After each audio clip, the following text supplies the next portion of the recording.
enough of Keanu. Yes, it's true.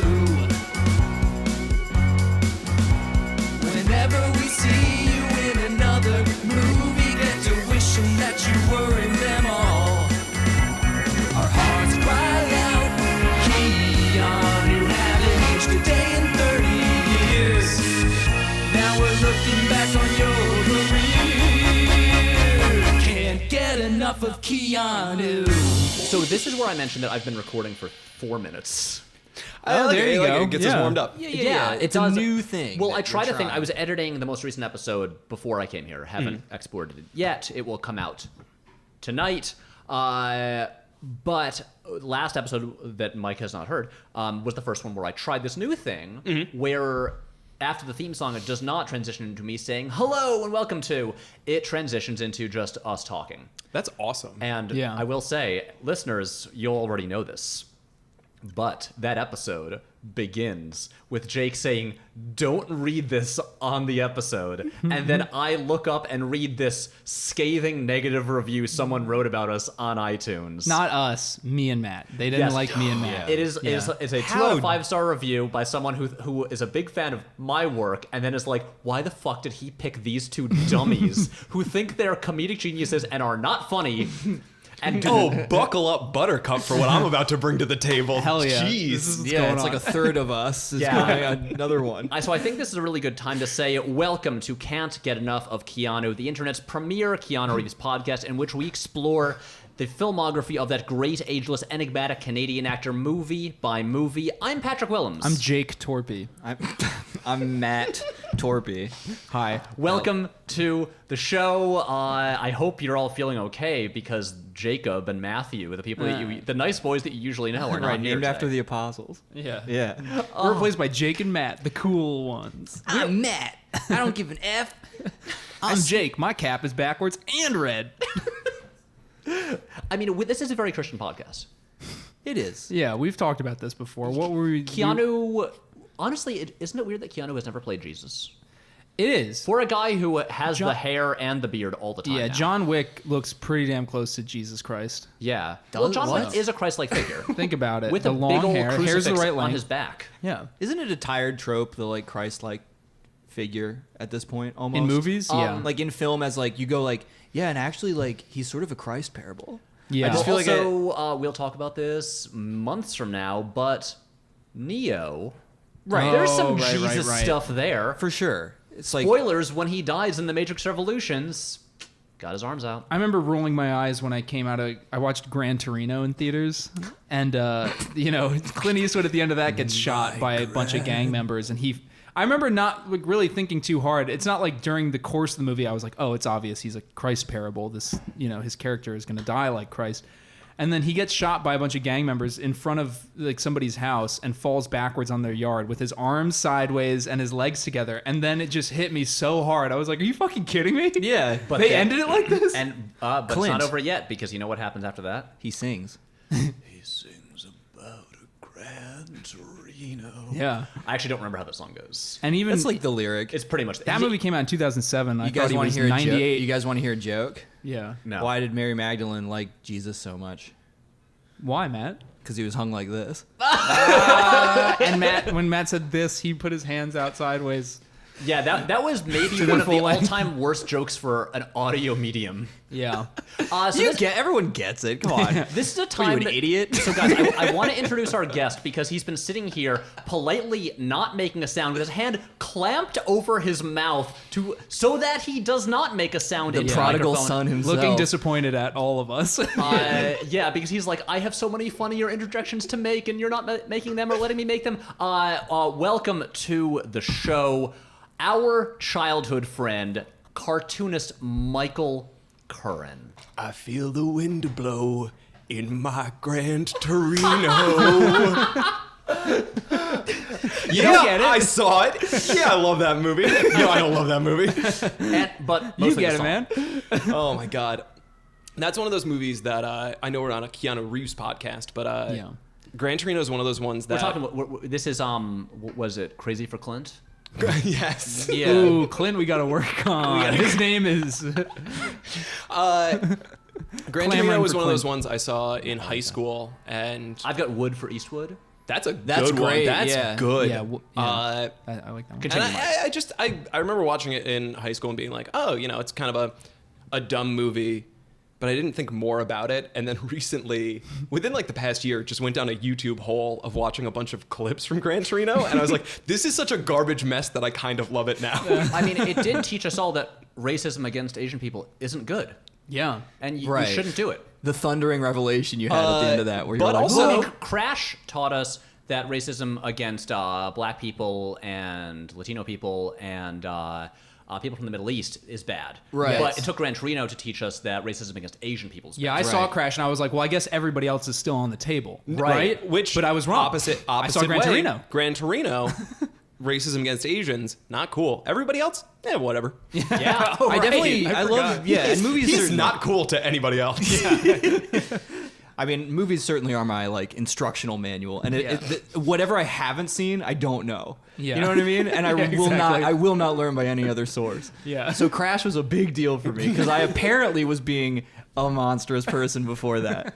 Yeah. And then I that couldn't guy's help a it. Scientologist, right? That director. He was. He Paul was. Paul Haggis is one of the people who most publicly left Scientology. And haggis is a Oh. food you eat in Scotland, correct? Yes, it's a sheep's Yeah. intestine filled with other stuff. Exactly. I took a Boiled. bite of it when I was in Yeah. Scotland and was like, that's enough. It's.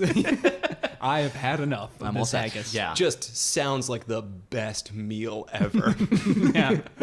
How are we not all watering at the mouths? The innards of a sheep boiled in its stomach lining. What's tripe then?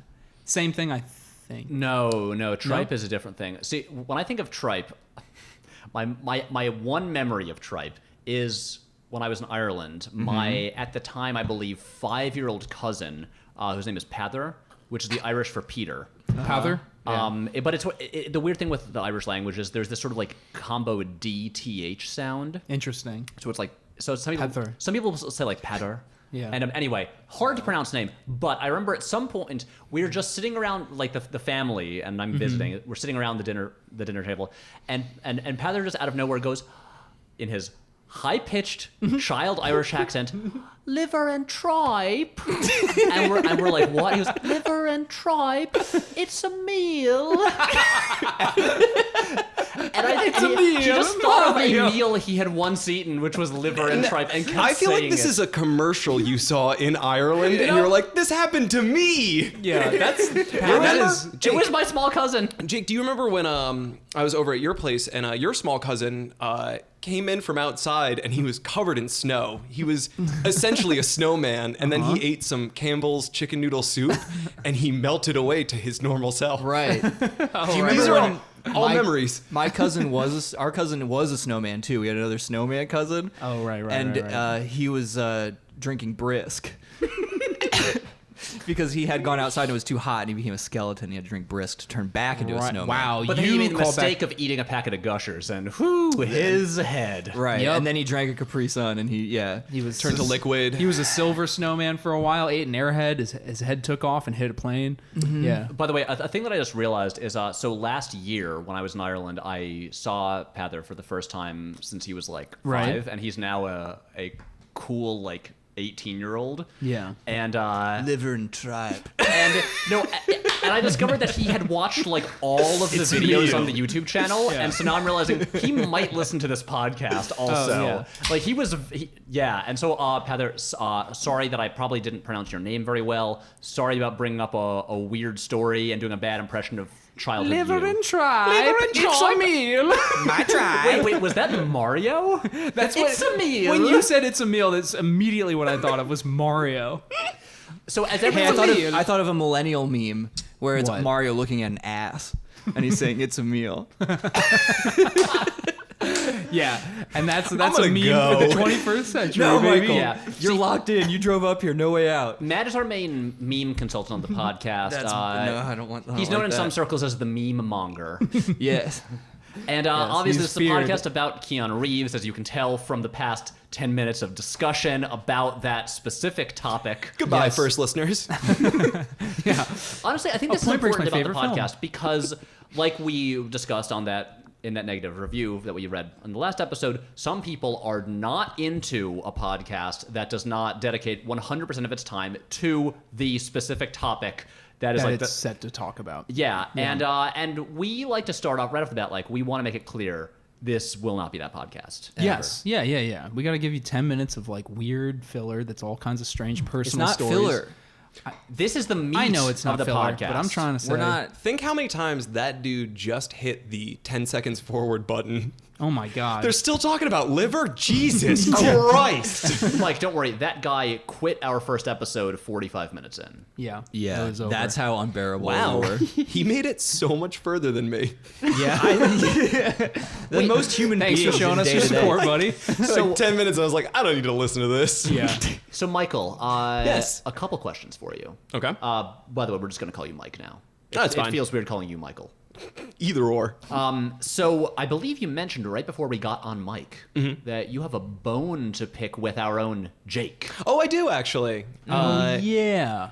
During the your problem? flying Teenage Dream Believe to Dream episode. Dream to dream- believe. Yes. Dream believe. to believe. Yeah. Yep. A bone It we have makes to pick no with you. sense either way. Yeah.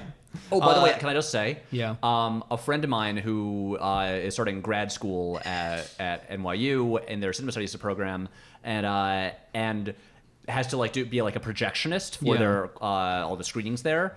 She just texted me this picture the other day of a pristine VHS copy of Flying that they just Wow. have there. Never played before. Maybe it was, but like it Yeah. looked brand new. Behind Wow. glass. And Yeah. I asked her There's to a steal it for collector's me, edition. and she said no. Aww. So Well, it belongs in a museum. Yeah. You told a story about being Yes. in our high school's drama club I did. in the play, or the musical, Yeah. Thoroughly Modern Millie. Yep, that's correct. You played which Gershwin brother? George Gershwin. I played the most famous Gershwin. George Gershwin, Yeah. and someone says like, "Oh, your dress is a Rhapsody in Blue," and Yep. you lose your mind. Yep, I lose my mind and run out. You had a with the comedy new- partner in that scene, I did. my younger brother.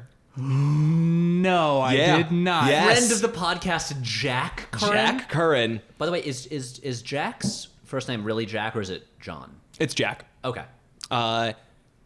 He plays your brother, and instead of just like eyebrows going up, you hit his arm, and you're like, "Oh, we gotta go write this a musical." Yeah, I don't remember this. Yeah. Did you do your I performance in a tapped- Woody Allen impression? We gotta write Rhapsody in Blue. That's a horrible. That's Hey, you can do hey, better. hey, You can do so hey. much better. Why don't you take Yeah. his breath? yeah. Do Sorry, it- I do it can't just again. jump into this stuff. I need a moment to prepare. We try and do impressions every show. Remember, too. Jake, just do what you did in 2000. This feels a little bit like a trap because I am gonna do a very stereotypical Jewish voice if I go for Look, this. the thing is, Woody like, Allen. everyone has this impression in their background. Yeah, No, so no. I think I'm gonna bow out. This one. Jake, look, it's like George Lucas said with the Nemoidians. It's not racist. These aren't like Chinese accents. They're Nemoidian accents. That's just how They're these aliens Nemoidian. talk. Oh my God, This you is know what not else George Jewish Lucas accent. said? It's just a Woody Allen impression. George Yeah. Lucas said there's no underwear in space, And yeah, he was also right. said that. and he. Do you have proof that he was wrong? I don't have any proof that he was wrong. Okay, fine. I'm not gonna- let me just interject here with the. I need to get some Chinese food. Jake, why would you say that? My God! Oh my God! Hey, Whoa! I was just trying to do a good impression of I George brought Gershwin a here. coupon. What the hell, Over the Jake? line, What are Jake. you doing? bagels. All right. So Point Break, great movie. It's a good movie. And It's, so we we like all it. agree. Wait. So Jake erased your brother from history. He really Yeah. did. You're So, erasing voices. Let's be honest. George Gershwin, Ira Gershwin, right? Yeah. Nobody remembers Ira. Let's be honest. Wait, but If anybody even remembers George, which by the way is like now probably something that for most, younger listeners, if we will, probably they've already forgotten about this gentleman too. But Ira Gershwin, I mean, come on. Who's the Ira Gershwin supporters out there that are like getting mad at me? From Call the in. flying We want to episode? hear from Yeah. you, Ira Gershwin listeners. Ira, come on the show. Yeah, was you're I- alive, right? What did he? I'm gonna look him up. Yeah, well, he wrote. Damn. I don't know, Rhapsody in Green. Yeah. No, they were a team. They wrote together. I did not know that, but thank you for edifying Then why do me. we remember one more than the other? Why don't we remember the Gershwin brothers? Well, we look, remember George Gershwin. Who writes all of the lyrics for Elton John. We don't really remember that guy's Tim name. Rice. Tim Rice. Thank you. Yeah. Yeah, I didn't know The his name. Lion King. Here's the other guy credited. But here's the thing: you talk to most people, they'll Ira know was Elton John. older, They're not too. going to know Tim Rice. I don't think I'm the minority here in not knowing Tim Rice. I hate that we all just pulled out our phone. Yeah. I know, but I'm Speak for looking at a yourself. picture of Ira. I just looked at my laptop. And Yeah. Ira is giving a cheeky little looks in all his photos. Ooh. He looks like he has a secret. Yeah, a naughty secret, Look at him. perhaps. It's true. Like, What did his brother know? I'll never tell. Yeah, that's That's Ira. I'll never tell my Ooh, dirty and little George secret. George was younger and died first. Oh, he was younger, so Ira was the older. Wow. But he looks hotter. Oh, Who, George? Yeah. And he wrote the lyrics to "I Got Rhythm," "Embraceable You," "The Man I Love," "Someone to Watch Over Me." Also, Bernie Taupin. Yeah. Bernie Taupin was the one who wrote with Elton John. Bernie Taupin. He Yeah. did- Oh, he Tim did the Rice ly- was just on The Lion King. It was just on The Lion King. These were the two that would write in separate rooms where Elton John would come up with the music. Yes, and then he would come up with the lyrics to it. Yeah. That's wild Didn't to know me. that. Also, have not seen the film Rocket Man. I assume he's in it. I love the idea of Elton John having written the full song Rocket Man with no lyrics. And then this guy, what's his name? Bernie what? the fuck this is. Yeah. He just shows up and he's just like, Elton, I've got lyrics for you. and it's Rocket Man. What or do like we Crocodile know in Rock. space? I like it if he had "I'm a something man" and then he was just like Rocket. Rocket. Well, they probably do that bullshit in the movie if it's true to all the like music bio- biopics you're talking about. Where they're- Everyone tells me it's way better than most of them, and I'm like, I'll see it next year. I just You're a little burned out. I got so burned out on that genre. I need some time. Yeah. And I also, hear ya. I'm probably never gonna watch that Motley Crue one on Netflix. I didn't even know there was a Motley It's Crue called movie The on Dirt. Netflix. Okay. Kai. Machine Alright. Gun Kelly plays Tommy Lee. The only So Jake, you gotta see it. You love both of those things. well, you know me only too well. I have nothing else to say. Okay, this is a long, weird tangent. Mike, I have Yes. another question for you. Yes. Oh, wait. Before we get off this, speaking of Motley Crue, Yeah. did anyone see the No. toxic masculinity peanut commercial this year at the Super Bowl? no. It's honestly one of my Peanuts favorite commercials to like talk for about. Peanuts? It is Mr. Peanut driving a peanut-shaped car to the song "Kickstart My Heart" by Motley Crue. Uh-huh.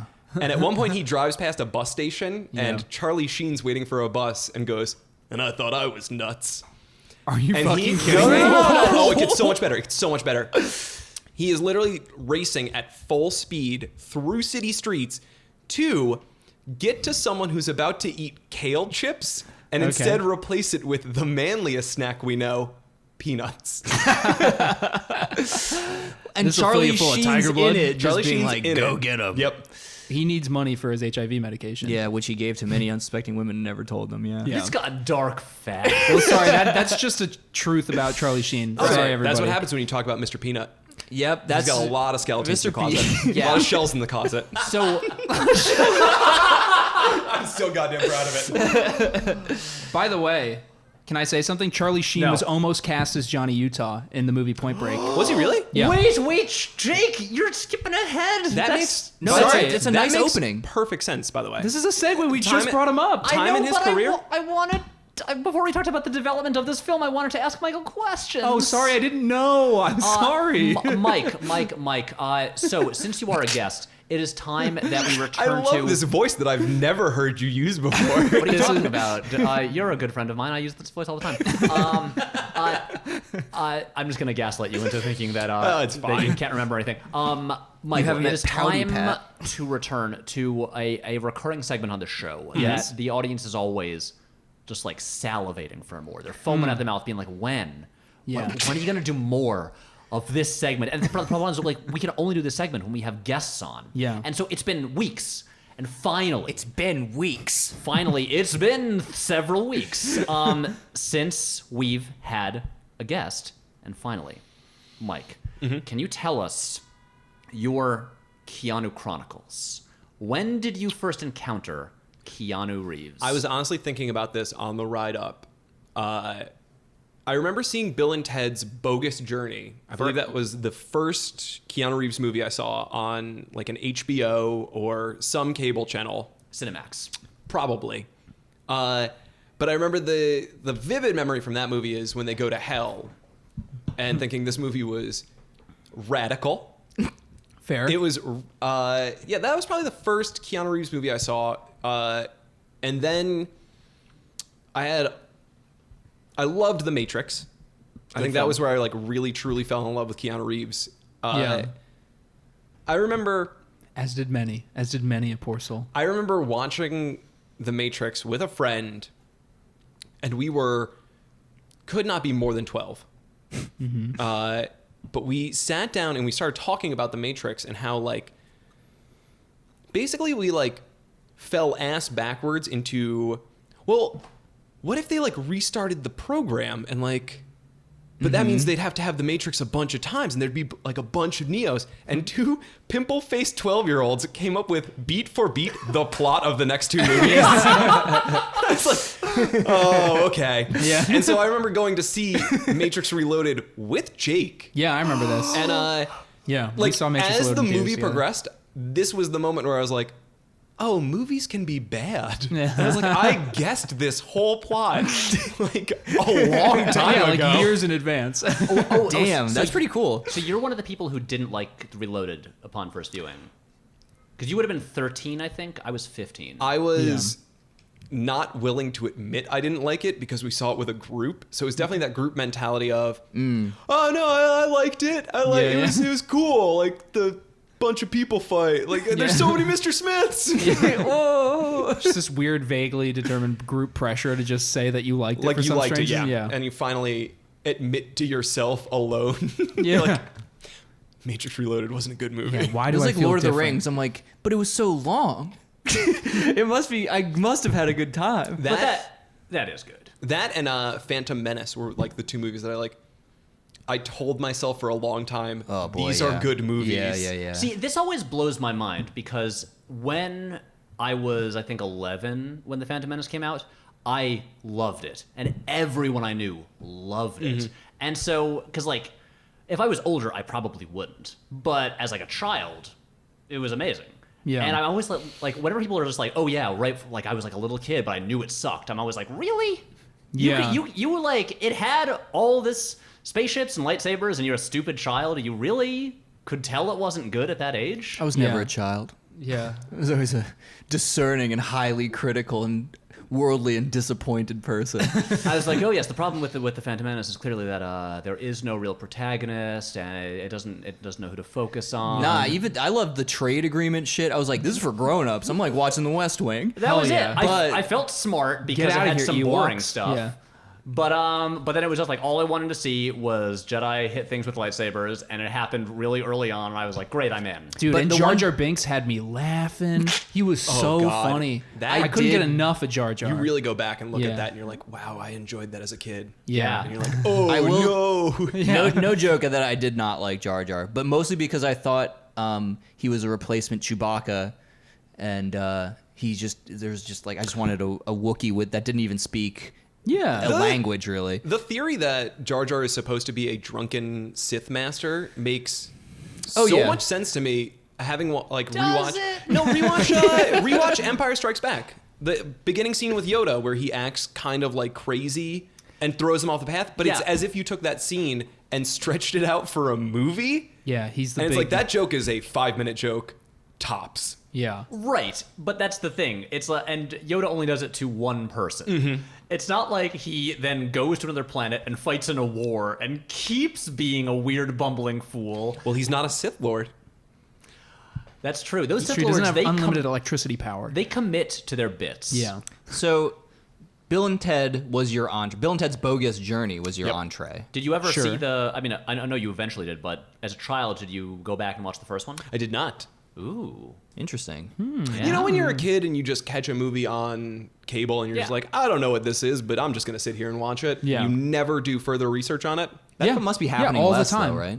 I feel like it does. Like, that whole like phenomenon of a broadcast cable movie and then it's just gone into the ether and you're like, damn, I guess I'll never. I guess I'll never see it. There Will was a today's moment children where ever see The Fugitive? Seriously. I mean, that's a Seriously. perfect point. Will they see Nicolas Cage in Gone in 60 Seconds? No. Oh my God. It's Never still, again. it still must happen because fall in love with Freaking Angelina Jolie. My wife and I have cable, and I do every now and then just find myself sucked into some random movie on TNT. Yeah. You know, Heavily edited. You have cable. I do. Interesting. That's not a very millennial thing to do. It is not. What happened was, and this is, of course, the kind of stuff you want to hear on a Keanu Reeves podcast. Totally. Tell us about your cable subscription. Verizon like upped our package for a few months, and my wife got pretty addicted to watching 90 Day Fiancé and MSNBC. Oh my God. So when they were like, we're going to take it away, she was like, it's only a few more dollars. Like, let's keep doing this. Yeah. Yeah. Who's gonna watch Blue Streak on accident? You know what I mean? Like, who's gonna do stuff like that? Every now and then I throw on like Disney XD and I'm like, I'm glad we have this. And then Cartoons. I love them. And then like, XD. I don't care. I'll admit it. Is that the new service they're trying to proffer?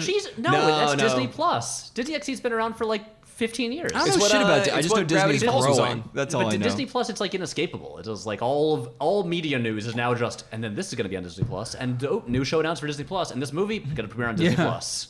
Damn. I can't stop hearing about it. That I will sucks. sign up for it. I can't say no. Yeah. So Jake, I'm not proud of it. tell me more about how Charlie Sheen was almost cast in this movie. Oh, well, I mean, look, that's Wait. the only fact I know. Can is we that ac- he was almost cast. He Can was we one actually of the, step backwards? Yeah, he was one of the contenders. We are not entering this territory yet. Because again, not we going have a guest. Yes. I want to turn the floor over to our guest, Yes. Mike. Yes.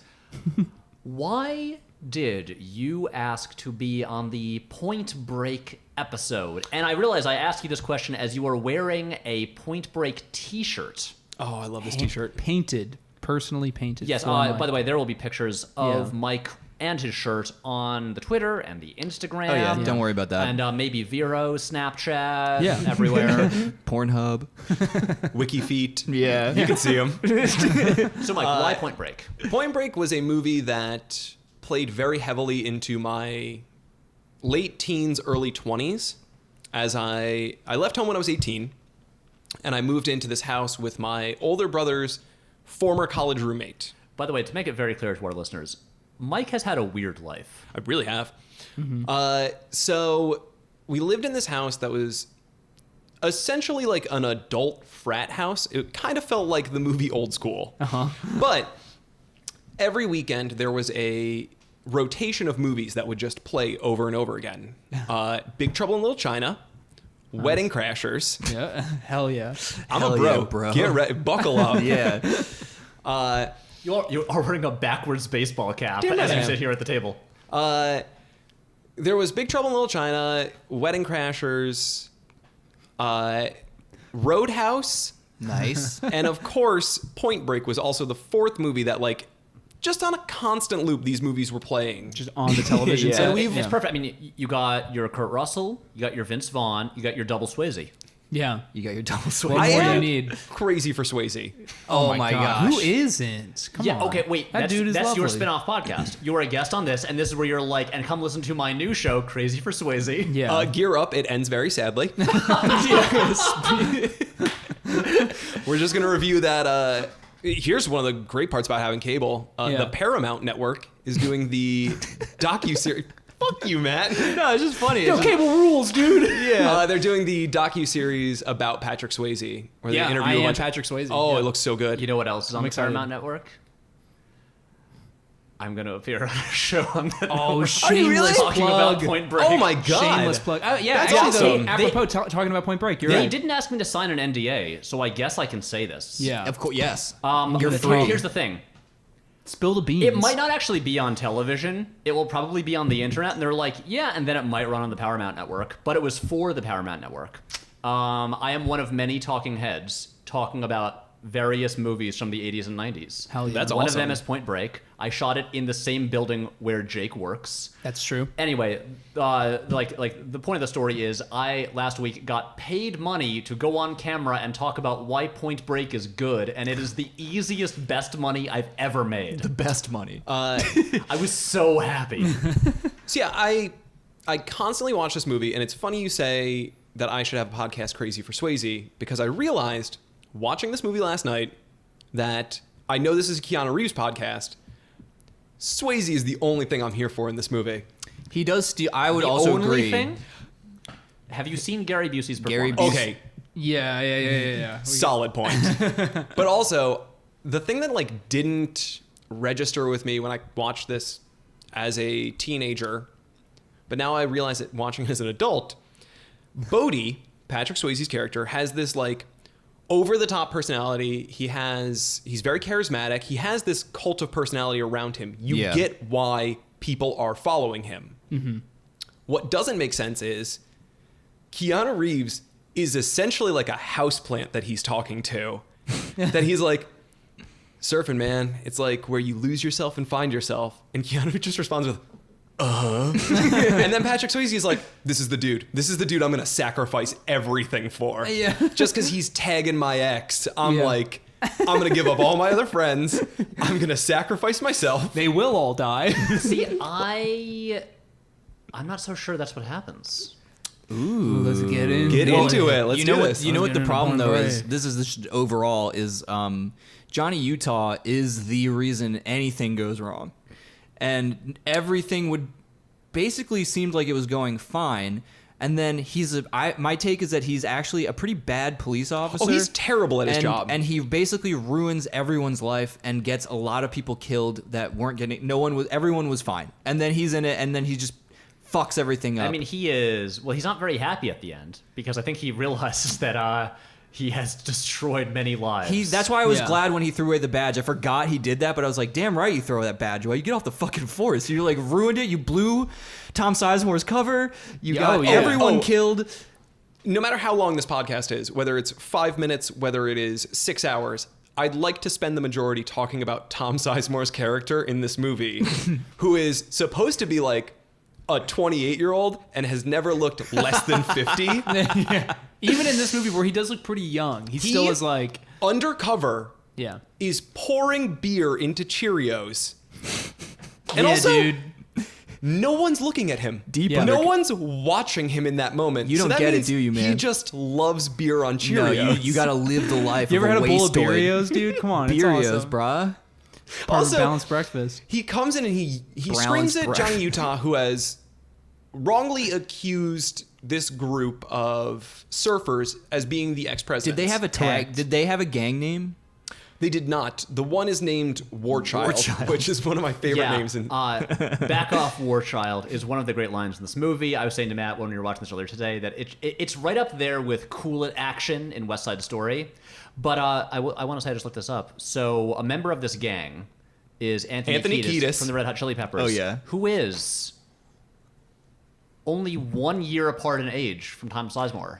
really? Yeah. Tom. Before I jump back into the Buddy. discussion about Tom Sizemore, Tom Sizemore, who is only, do you want to know how old he is? 50. When he, no, He's years always old. 50. Do you want to know? Always 50 to Do you me. want to know how First role old when he Tom was 8. Sizemore was when he shot this role? Yes, please. Yes. 29. Woof.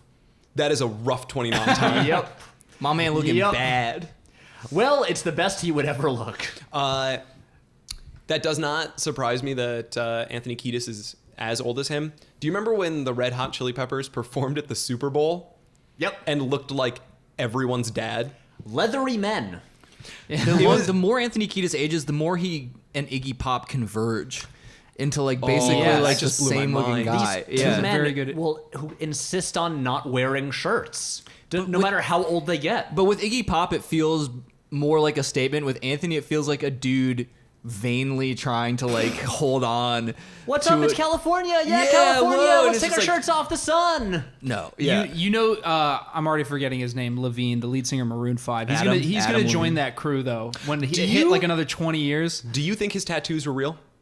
Wait, Is this a controversy? Whether or not Some his people tattoos think they are were real? just like eyeliner painted on him. As someone who has honestly- a bunch of tattoos, Not knowing really almost anything about Adam Levine, I would say that doesn't seem totally, It unfounded. literally- like, I we see could them believe so that. much. I feel like they have to be real. all of Yeah. them looked so shiny at the Super Bowl that Yeah. like they looked like they were fresh and brand new. People were like, He could get "Boo, them. spray paint. People do that. Like he has enough money to do the revitalization bullshit every. But he has as them much on as he like wants. all the time, Boo. and it's like, have people gone down the Boo on rabbit both hole of of you. comparing photos of like the details on his tattoos zoomed way in with like super high res photos. I love zooming We're on about to punch right in. now. Are there Adam Levine tattoo Computer truthers? enhanced. Yeah. I want to know what is the just the community of Levine tattoo truthers. Yeah, I'm a Yeah. Levine truther. Okay. Yeah. Yeah, There we they're go. outside of the New York Times building all the time. Okay, wait, real quick. So Tom Sizemore, Yeah. uh, He's 50. he's busted. regardless what He's they say. busted being undercover, Yeah. and he comes in and starts screaming at Johnny Utah that you think I like my hair like this? You think I like my clothes like this? And then he yells, "My wife wants me to sleep at the Radisson, The Ramada Inn. the Ramada Inn.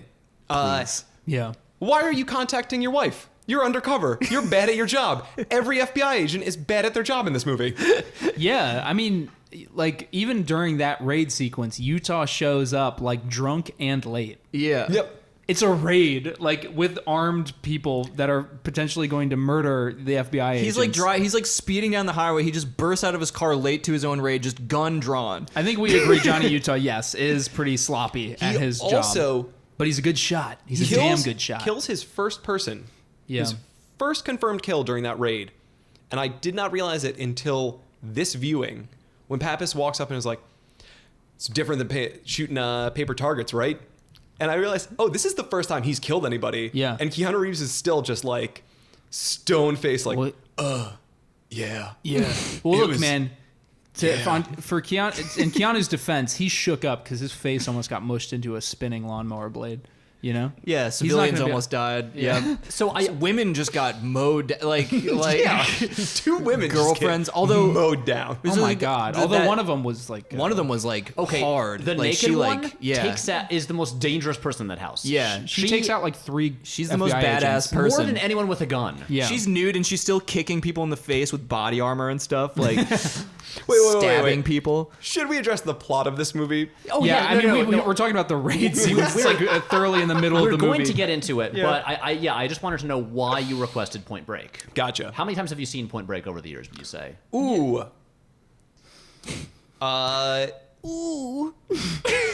I could do the joke answer of being like, oh, I've seen it 1,000 times, but I think the realistic answer is probably high 50s. Jesus Christ! Yeah, no, it's one of those movies We that talking 57, huh? it's one of those movies that like anytime it's on, I will watch it till the end. Anytime it's on in a bar with no sound, I stop talking to my wife and I just get Yeah. drawn into it. And I think a really important thing that we need to address is this came up, I think, in our first episode. But Mike, before you moved to Philadelphia, you were like super heavily involved in like every YouTube video that we would make. And the first really big success that we had was a video about Point Break. It was Yes. in which What a day that was. in which you played Bodhi. Yes, I Yeah. did. Matt played Johnny Utah. This was the video where it was Point Break remade by Wes Anderson, Tommy Wiseau, Joe Swanberg, and David Lynch. It was the video that got written about in the New York Times, in which they said Matt Torpey resembles Mr. Reeves. But shittier, I think, is what she wrote, No, right? no, she just said But like a lot she said, dumber looking, is what she wrote, I think. she wrote that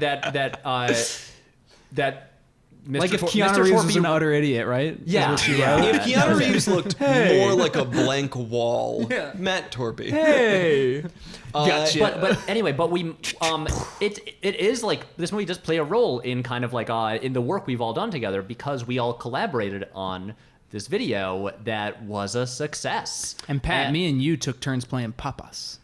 If you Yeah, remember. well, that we made the follow-up video, Yes. and which was less successful because we got a little bit like less accessible. Yeah. With it. Because that was the one where we're like, let's do a Lars von Trier segment where people are covered in mud, and then Matt cuts his dick off. Still, by the way, for me, the funniest one. That we one did. is, if you know the source material, that one is God. real good. If you love Point Break and Manderley, you're gonna love that video.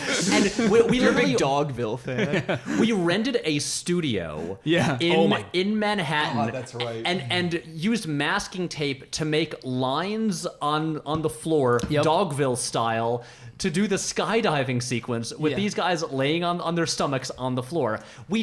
It's so fucking when funny. we did the Terrence Malick one, Yeah. we like rented a surfboard. We went down to Rockaway Beach. Matt after we got the footage that we needed, he just stayed in the water and he was like, I'm going to stand up on this surfboard. I was trying Yeah. to find the source. Yeah. Dude, I was It's trying where to you lose yourself, but also find yourself. It'll also change your find life. myself. Trying to hit that first tube. dude.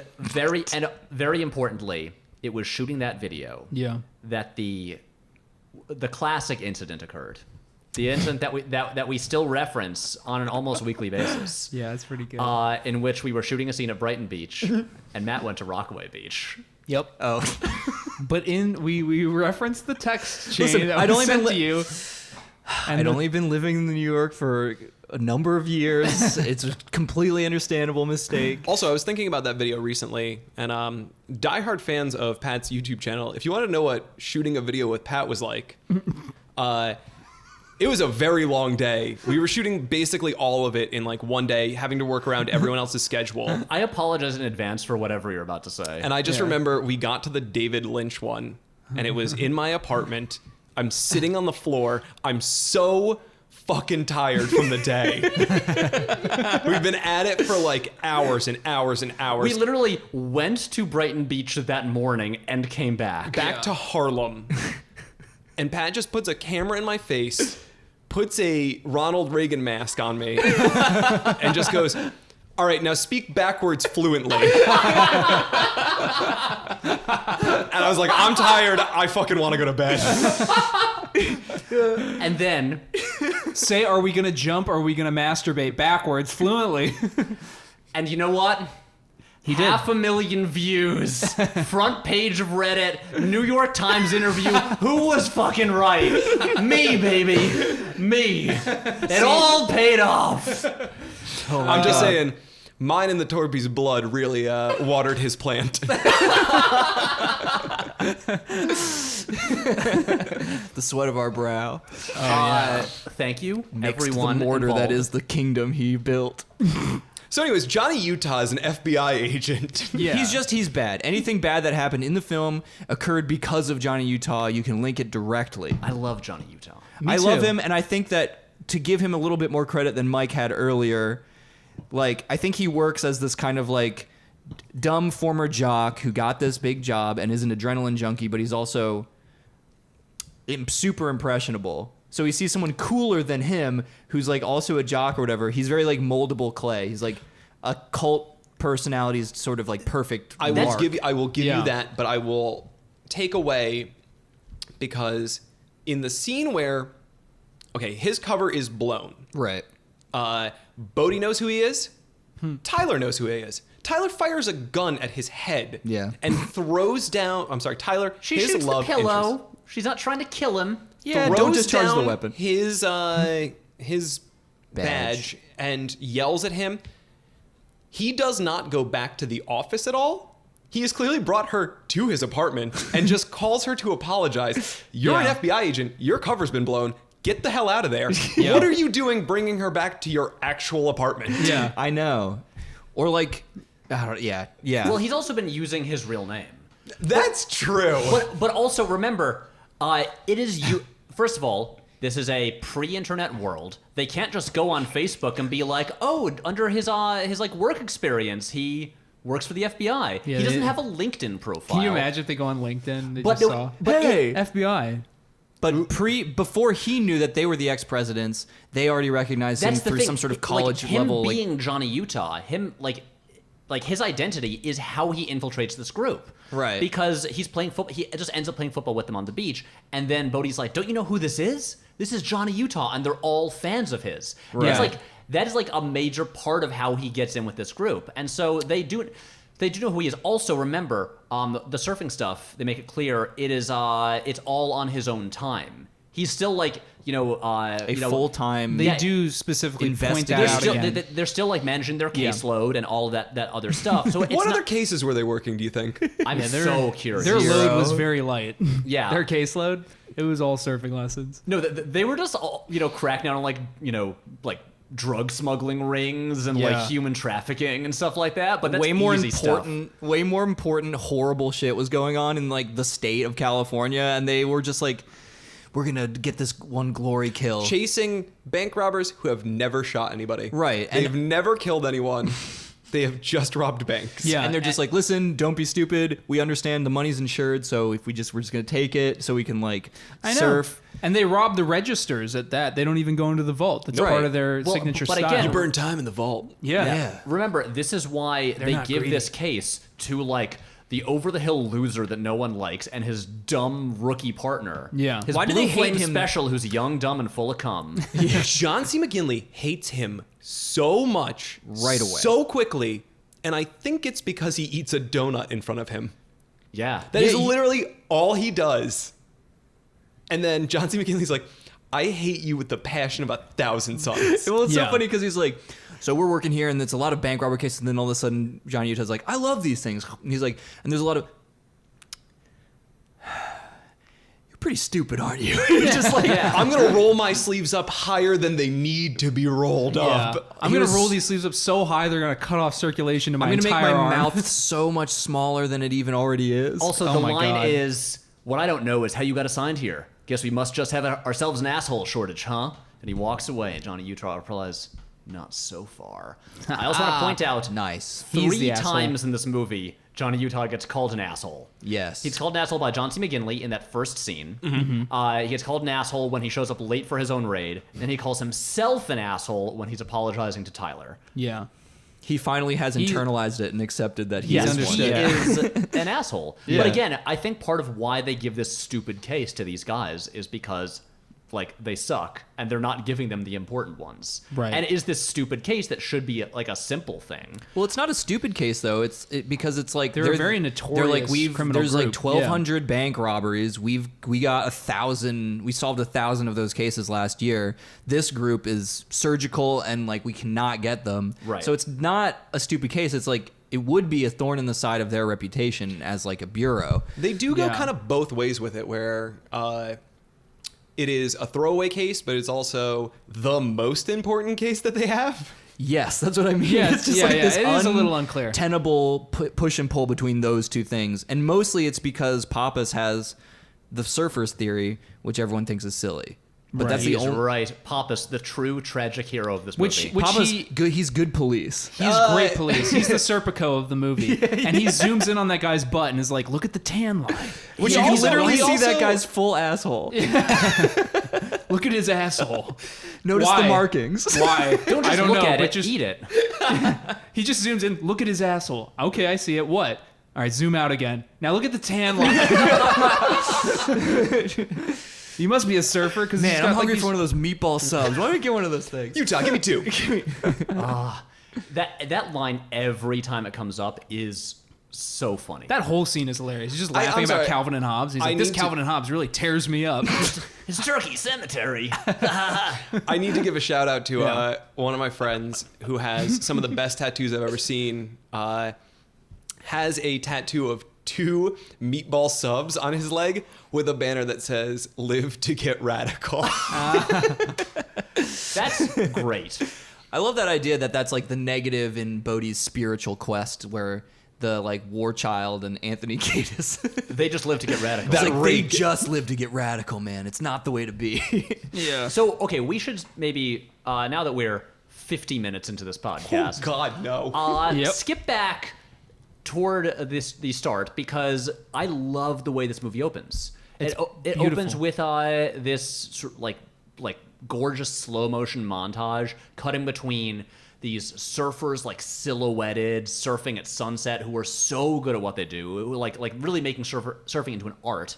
And then cross-cut with Johnny Utah, like pretty much at the end of, FBI Academy, like at Quantico, in the pouring rain. It's Yeah. all blue. Right. And Why they he's- wouldn't just schedule it for another day, I don't know. 'cause it's Also, why is cooler. that guy who's at the clipboard also in the rain? He's just straight up standing in the rain, just his clipboard shit's all wet. He should have been under some sort of awning. Yes. Look, as the person here with a degree in cinema studies, I can tell you it is a fact of cinema that everything is better in the rain. Yes. As How someone with else- a degree in the streets, Yeah.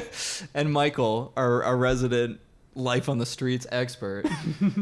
I mean, that's I don't just know if I silly. like that title. You don't Life like on the that Streets title? Expert. Yeah, no, he was just a child in a house of adults. Yeah. You Look. had to grow up fast. In a and cruel loose. world. Johnny Utah has to do target practice in the rain because how else is his dark t-shirt going to cling to his muscly body so well? I also thought, like, why wouldn't they reschedule it? And then I was like, well, it's an FBI training. They probably, like, need to get this practice in the field. You can't just be like, we're not going to do this raid today. It's raining. Yeah. Yeah. Don't worry. We'll never have a shootout in the rain. I also love this opening scene because this movie is now historically important in the Keanu filmography as being his first major action role, right? So Yeah. he is now full serious. Prior to this movie, everybody knew him most famously as Ted in Bill and Ted, as a huge goofball. Yes. He is dead serious doing this target practice, and you're like, oh shit, he's gonna like show this crazy, like edgy, serious side to his acting. But I love that this role, I love, has the smallest traces of Ted still in it in a way that I used to think was stupid and was ruining the movie. Like, I saw this movie maybe like 10 years ago for the first time and thought that the silly stuff spoiled the movie for me and have now come full, like I've come around to all the stuff that's funny. Heat. Yes, I thought it would be Heat. And Oh, I've we're now gonna come talk around to about all Heat of in this the episode. funny stuff in this movie. This movie is like legitimately funny, and I think it's actually like good for the movie. But when we have Keanu Reeves' first opening scene, he's hitting all the targets perfectly in the rain. He's dead serious. And the guy goes, you got 100%, you Johnny. And Johnny like turns and just gives the teddiest fucking The smile. slow Like, motion. yeah. I mean, like I use that. I use the GIF of that on Twitter constantly. Yeah, he's it's so such great. a freaking like But, okay, dopey bro. This is what I wanted to talk about because, especially having been watching so many early Keanu movies on this Yeah. podcast, and then going into Point Break, a movie that I know Yeah. so well, but this has recontextualized it for me Yeah. because I've been seeing the whole track of his early career going into this and all the roles he's played, and he has that inherent, like upbeat, fun goofiness in everything. It's always there, and again, he always seems like a California guy. He is Canadian, but he always has that kind of like, like fun California dude energy. Whoa. And so, for me, like watching the movie this time, his casting seemed more brilliant than ever because it is basically about how I know he's like, he's an FBI agent and stuff like that, but he is kind of like a fun bro. He was like a football star, and he's like, they make him surf. The whole point is Keanu Reeves in California surfing for the whole In movie. order to infiltrate a supposed gang of bank robbers. Right, Yeah. but again, he has that like there's that vibe about him where he always seems kind of like wide-eyed and naive in like all of his movies, and he's always like he's the guy who seems like up for anything fun, and like he's enthusiastic, he'll go along with stuff, and he is all of those things at the beginning. Sure, he's like a cop, but he still has all of those attributes that he has in all these other movies. And keep in mind, he's playing a 25-year-old in the movie. Which I don't is know like his how old he actual was age. during the No, he's shooting a of little- this. I felt like he was a little older in real life. But Johnny Utah he explicitly says in the movie that he's 25 years old. 'Cause he's which is a 25. young guy. So it's like you could forgive. In my mind, I think when I was watching Point Break. Keanu was like 26 when he made this. Oh, damn. Oh, so, All right. so he's finally approaching like parity with his actual age. Right. So it's perfect. And so what I like so much about his casting here, it is at the beginning of the movie, he is supposed to be all of those things that Keanu has been in all these other movies. And then you kind of watch, and like by the end of it, he has been like beaten down by life, and he is like disillusioned with all of this stuff. And so when all it took was 10 people dying. He's a worldly 26 years old. He's all done. Oh my god. and so like all of his goofy stuff in this movie, it's like that's just consistent with Keanu and like all the stuff that he's been in. Yeah, I'm with you. I think it is totally intentional. I love all of it. I wouldn't want anyone but Keanu in this movie. The same way I wouldn't want anyone but Patrick Swayze in this movie. Again, love if you Swayze. remember, I want to get into Swayze the real soon. the entire reason we made that Point Break video back Yeah. in 2013, and this was actually Jake's idea, because I know, they announced I'll take the credit. I they don't know. I don't announced a remember. remake of Point Break, which Yeah. happened, and nobody Nobody saw saw it. it. No one wanted this movie Also, without Did those you two. see it? Did Nope. anyone see it? Nope. No. I don't know. Just I actually forgot. No, that Matt. No. You're fired. No. Get out. I mean, actually, I wanted someone with a take on it because I forgot that it was even made. The hilarious thing to me is they remade Point Break. They released it at Christmas 2015 and decided, let's open the Point Break remake that no one wanted against Star Wars. Oh yeah, because just hide it. Yeah, and No one's gonna even remember this. Let it get buried under a bigger IP. But anyway, the thing is, No, the reason it didn't do well is because it went up against Star Wars. I mean, any other weekend it would have been great. Whatever. It's the glitter theory. exactly. Oh, it was 9/11. Yeah, that's why.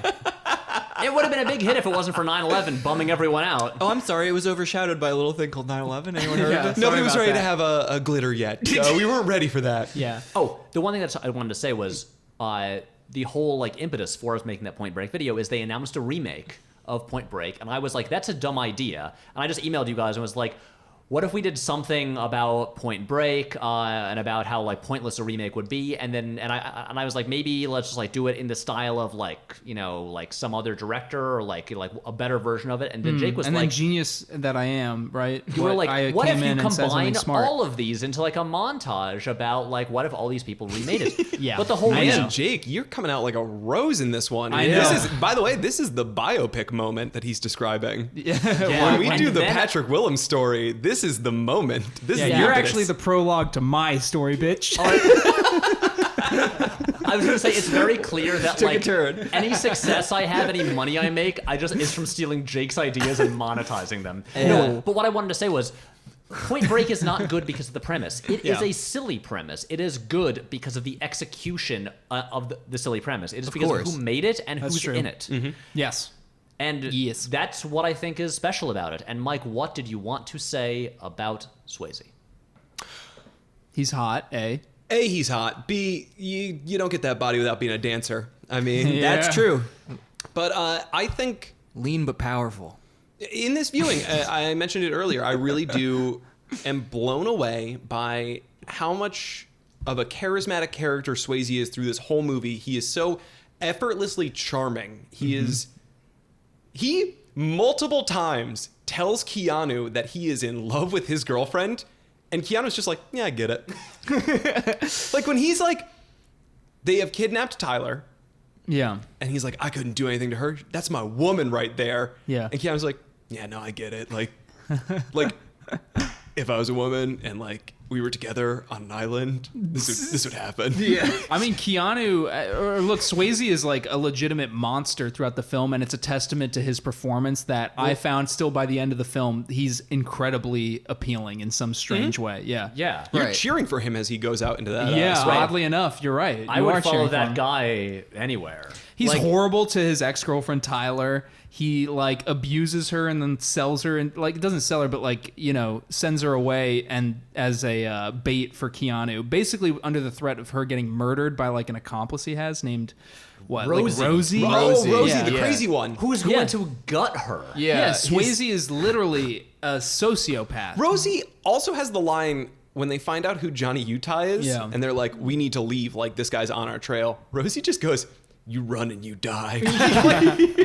How did he get in the group? Wild card. Let's maybe take a step back and see how Rosie joined the group of Dude, he loves fun- surfing. Yeah. He doesn't. He doesn't surf with He's them. not one of the ex-presidents. I know. He's their creepy friend. No. He's but the the one that doesn't ex-presidents go have a bunch surfing. of other people No, that he's the hang. one that keeps drinking but then just spitting it into the fire. Yeah. He's that guy. and sets his leg on fire a Yes. little bit. And it's just yeah, why not? Hell feels yeah, good. dude. Love that guy. Ride the snake. But I do want to say, thank you, Matt. I want to jump back a little bit further before Yeah. we even introduce Swayze. Yeah. Because when Johnny Utah shows up for his first day at work in the LA field office for the FBI. Yes. And again, Kathryn Bigelow is a director who she's now won an Academy Award. She's a serious filmmaker who makes serious movies about real world issues. Yeah. She did not get a ton of respect for a long time. She was kind of that director who's married to James Cameron. Oh, you mean Mrs. James Cameron? Yeah, who produced this movie. Yes. But you look at the scene where Johnny Utah shows up, it is this elaborately choreographed single take scene with the steady cam flying down through these cubicles and desks and with all these whip pans and stuff like Yeah. that. It is really elaborate and really impressive and not overly showy, But I think it's like the perfect way of illustrating the sort of like the intensity and like how overwhelming it is. Like jumping into like this new environment. It's his first day. His boss is talking a mile a minute is super intense. I mean, it's John C. McGinley, and he's just like walking him all through this office and just dumping so much information on him. And like the filmmaking is so good throughout this film. It's You look at that. You look at the way the robberies are staged. You look at the way the surfing is staged. Obviously, we'll get to it. It has, I think, the single greatest foot chase in film history. Yeah. It is a really well-made movie. I forgot very, how very well early made. the foot chase was too. Like it hits, and I was like, "Oh man, we're only like halfway through this movie." Yeah. It's just gonna keep ratcheting up It from here. feels climactic, and it's like, oh, Yeah.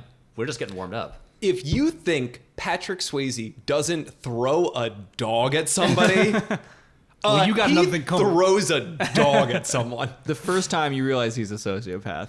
Yeah, is when like, you realize Keanu he's willing. kicks the dog. Oh, That's- Keanu punts the dog over to one up him. Yeah, And they do add the most comical Yeah. sound effect. I think so that you don't feel too bad about it. Yeah, Swayze. Yeah, so you don't. This just makes like a bowling pin noise getting knocked over. It's like, no, it's just a game. sounds like a vase breaking. Swayze is just like, man, you gotta appreciate life for all of, like the mysteries it supplies you, and you're like, wow, he's a really deep guy. And he just, but then you realize he fucking hates women. He hates dogs. He doesn't care about his friends, really. He's a Yeah. monster. Well, that's He the thing thinks- is he gets stripped away. Like Yeah. his layers get stripped away until you do realize he's just operating on this completely sociopathic level. There's something crazy about him. It's It's in his all eyes. a game to him, Yeah. Exactly, which is the yeah. funny part. Yeah. It's like the show You. Yeah. You know? Yeah. Yeah, he's like A show that I have he's watched. like Penn Badgley. Yeah. Are we Matt- talking about creepy Gossip Girl? Yes. Yeah. It's really good, man. I really enjoyed that show, Yeah. and I'm like, fine, because as someone, Mike, we are the two people here who've watched all of Gossip Girl. Yes, we have. We've watched multiple times. Okay, that's Shame on just both of you. I've watched it once. My wife and I watched it like together and then Yeah. separately, and then we've come back together, and we're about halfway through it now. By the way, real quick, I don't mean to keep side railing us, but this is one of my favorite conversations. Don't apologize on this show. Yeah. So we watched Gossip Girl together, me and my wife, and the whole time we watched it, I was like, this is a superhero show. This is essentially like young superheroes, but their power is they have lots of money. And like they team up against different villains of the week, and like it's always just this core sort of like Teen Titans group. Yeah. And I never thought of it that way. I kept making this theory to my wife, and she was like, no, you're crazy. This is not what this is. And then years later, we watched Jessica Jones. And at one point, she goes, so this is like just like Gossip Girl. And I was like, I'm sorry, what? Gossip Girl, a superhero show? Who would have had that theory? I love a multi-year, just sort of simmering payoff. That Yeah. you only get that with marriage, folks. I feel like that's like a real like. that is worth the ticket, or worth the price of admission in itself for marriage. I'm really happy Yeah. that we got here, but just by bringing up the show You. Yeah. Year long, I told you so payoff. Fucking The A. only thing I want to say about You is that all through Gossip Girl, Dan Humphrey, played by Penn Badgley, is sort of the protagonist. Also, something, he does have this kind of creepy intensity. And it was really nice to finally see a show that like used that and like leaned into it. Like, oh yeah, he's just going to be like the, a creepy sociopathic monster. Also, if you're out there and you've watched Gossip Girl and you have not rewatched Gossip Girl, do it just for the shots of Dan, who, spoiler alert, For the final episode. ends up being Gossip Girl. If you watch episodes from season 1, Gossip Girl will post something, and then Dan will be alone with no other characters, looking at it like it's new information. Or he will they write didn't something know. terrible about Dan. And I always like to yell to my wife, Dan, why'd you write that? Dan! I gotta That throw was them off the mean. scent. Dan surprises himself with some Yeah, of the Dan's hot just like, gossip that he's dealing out. This goss is hot. It's so hot it And I've burns been me. burned, It burns yeah. the writer. So now, okay, I guess we get to talk about it now. Jake, you wanted to bring up how Charlie Sheen was considered I for this wanted role. to bring this up. A million years ago. Oh my god! Finally, We'll we got all to the, remember. Or is got- that your whole point? we got to the segment of the podcast I couldn't wait for. Jake brings up Charlie Sheen. I just want to say that he was one of the potential candidates for this movie. He was. amongst many. Who are the others? The others look it were Matthew Broderick, Johnny Depp, and Val Kilmer. No, and yes. And that's also much earlier on. Again, Always yes to Val Kilmer. No. Wait. Yeah. Real quick. Fuck, marry, kill. Val Kilmer, Matthew Broderick, and who is the third? Johnny Depp. Johnny Depp. Oh man. Oh, I thought you were about to say Charlie Sheen. I'm like, I don't want to get. Oh, he's not in it at all. HIV. No, he's not in it at all. Yeah, Charlie Sheen doesn't. uh, Wait. This is specifically. Wait, let's do 1986. Okay. So Yeah, keep that in mind So as I answer this. super early on for all of them. Yes, none of their problematic Wait, I already- aspects of their personalities had manifested Also, yet. they look how they. All I'm caring about is looks. and they're all very attractive. Matt, so Wait, shallow. guys, hotty or very good naughty. looking. That's all Okay, I'm asking. Answers, Matt. Wait, say Johnny Depp, Matthew Broderick, Matthew Val Broderick, Kilmer. Val Kilmer. Fuck, marry, Okay, kill. here you go. Ready? I'm fucking Val Kilmer. Fucking Val Kilmer. I'm. I think this is an obvious. It's a very easy one. I think this is an easy one. I feel like you and me are I gonna think be Johnny locked in. Depp was vindicated recently in that abuse Okay. scenario. All right. No, I don't even know. I don't know. Well, let's- this is affecting my judgment because Yeah, we're like, talking 1986. These guys. We're talking mid 80s. Yeah. He's these guys. on 21 Jump Street. Yeah, we're not talking. We're talking 80s dudes. Yeah. I'm fucking Val Kilmer. Their futures are affecting my decision. Yeah. Okay. I am. He is going to This be in feels Willow. bad. This I love feels Willow. bad. I'm marrying Matthew Broderick. I'm killing Johnny Depp. Thank you. Thank you. That is the right answer. Obviously. That's it. That's it. Okay, That is the right well, answer. excuse me for taking it seriously and trying to really think about it. But guys, what I wanted to say about the Yes. development of this movie is that was in the mid 80s. Ridley Scott almost directed that, and then Yeah. that fell apart until like 4 years later. Yeah, no one else is playing the game, huh? Just I'm the one who had to say that. No, we all had the same answer. Oh, we is were it? all, Yeah, agree- we we were agree all with in you. agreement that That was totally the it. answer. Did anyone have like a wild card reasoning for that, or like something you thought was like outside of the realm of normality, like what I would have thought? No. I mean, Val Kilmer, you gotta rock that bod. Yeah. Yeah. Like perfect That's- human specimen. Yeah, we're talking top secret Val Kilmer, you know? And Johnny Like, Depp, he's- even when he was young, I still feel like he smelled terrible. Yeah, and I think there was something like very, very pretentious. I feel And, like and- there's and- your- and Matthew Broderick had not yet killed a person with a car. Oh! I I forgot about no that. one He was else just has a Ferris, life on their dude. hands. Actually, I forgot about that too. Yeah, Yeah. but guys, just to Post-coital with Johnny Depp, I feel like I'm gonna get into scarves. He whispers that to you. to know where I got these scarves? Hell yeah. And so what happened was, then this movie was basically, the script lay dormant for like 4 years, and then it came back together And like a sweet Vesuvius. because of James Cameron.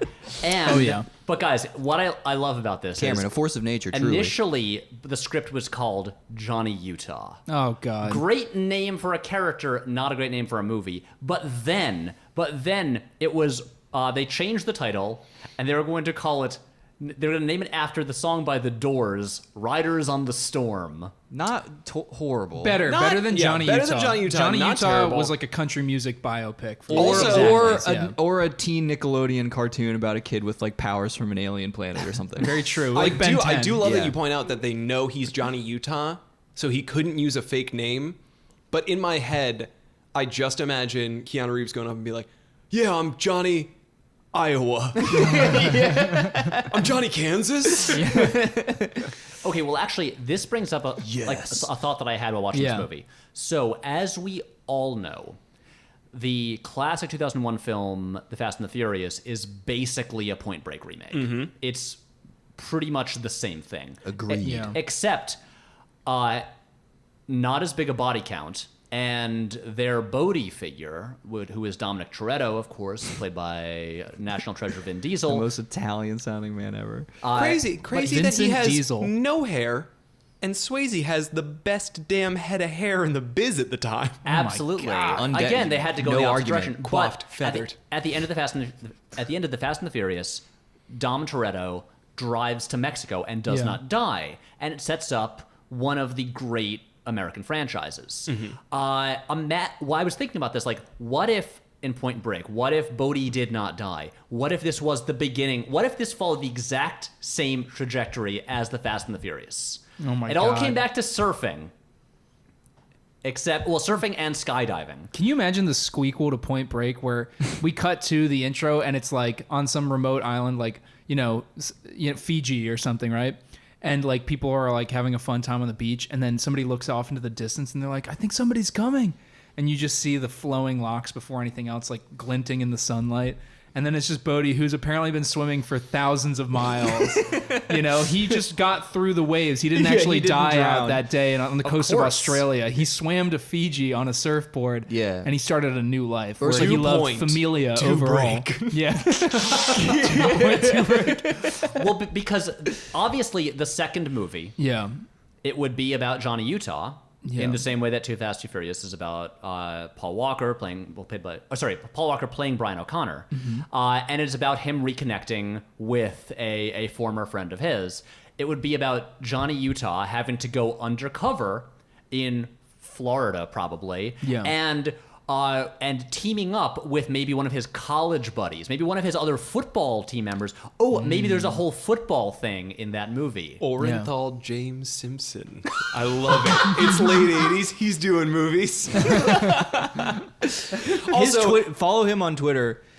Also, this leads to a powerful hilarious post-credit scene. This is like their Nick Fury shows up where Johnny Utah runs back to that beach and picks up his shield again. It's just like, oh no, I'm actually gonna need this later. Like, that was like a cool moment, right? Yeah. Via con Dios is a cool line. Yeah. I'm gonna get out of here. Anyways, I'll see you on Monday. Anyway, arroz con pollo. Isn't that pretty cool, right? But guys, clearly you people have not watched Too Fast, Too Furious recently, because Brian O'Connor does leave the police force. That would be correct. And he gets recruited back by the FBI to infiltrate this like gang of drug dealers. He's too good. Because he's such a good driver. Yeah. And then he's like, too I need good. Roman Pierce. And so here's what I'm thinking. Because again, following, just like taking the lead of Fast and the Furious, remember when Letty died in the fourth movie and then returns in the fifth movie, Pappas is not dead. Pappas returns with amnesia. That's always such a heartbreaking moment when Pappas gets it. I know. I forgot about that scene in the movie. I always block it out of my memory. Yeah, he gets shot in the back and dies. It's hurts. terrible. And he doesn't even get a death speech. Utah runs up and cradles his head, and Busey just goes, that's it. That's all you get. By the way, he closes his dead eyes. on Busey. Yeah, thank you. That noise is a dead on Busey. I like big movies. So actually, in terms of where we're going, we're veering all over the place. But in terms of tracking through the plot of this movie, Yes. we've gotten through Johnny Utah arriving Sure. at the office, and then we cut to the pool where we meet Angelo Pappas, who is being forced to leap blindfolded into a pool to pick up bricks. And this is where we meet Busey. And Busey, lifeguard training. Busey, who was like 45 when he Right. made this movie, and very, very importantly, this was post motorcycle accident brain damage. Yeah. This for was Gary Busey. post already? This was post. Interesting. Yes, can't you tell by every second that he's on screen and Is this the everything first he one does post? in this movie? But he was always crazy. Like, No, not really. Okay, if you look at him as the villain in Lethal Weapon, you would He's think, still well put together. He's got the slick Yeah. back hair. He is still like a very good villain it's in a that. subtle performance. It is very restrained. If you look at like him in the Buddy Holly story, it is the Buddy Holly story, you're right, yeah. It is a very kind of like classical restrained performance. From this movie onward, he is unhinged. Wow. Is I was this the so first sure. one? Yeah. Sorry, is this the first one where it's post motorcycle accident? I'm looking. Yeah, the very first, yeah. Yes.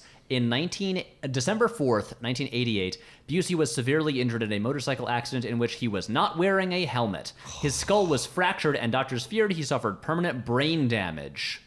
So, this movie is 1991. If we were looking at the... Oh, wait. Okay, here's the arc. So...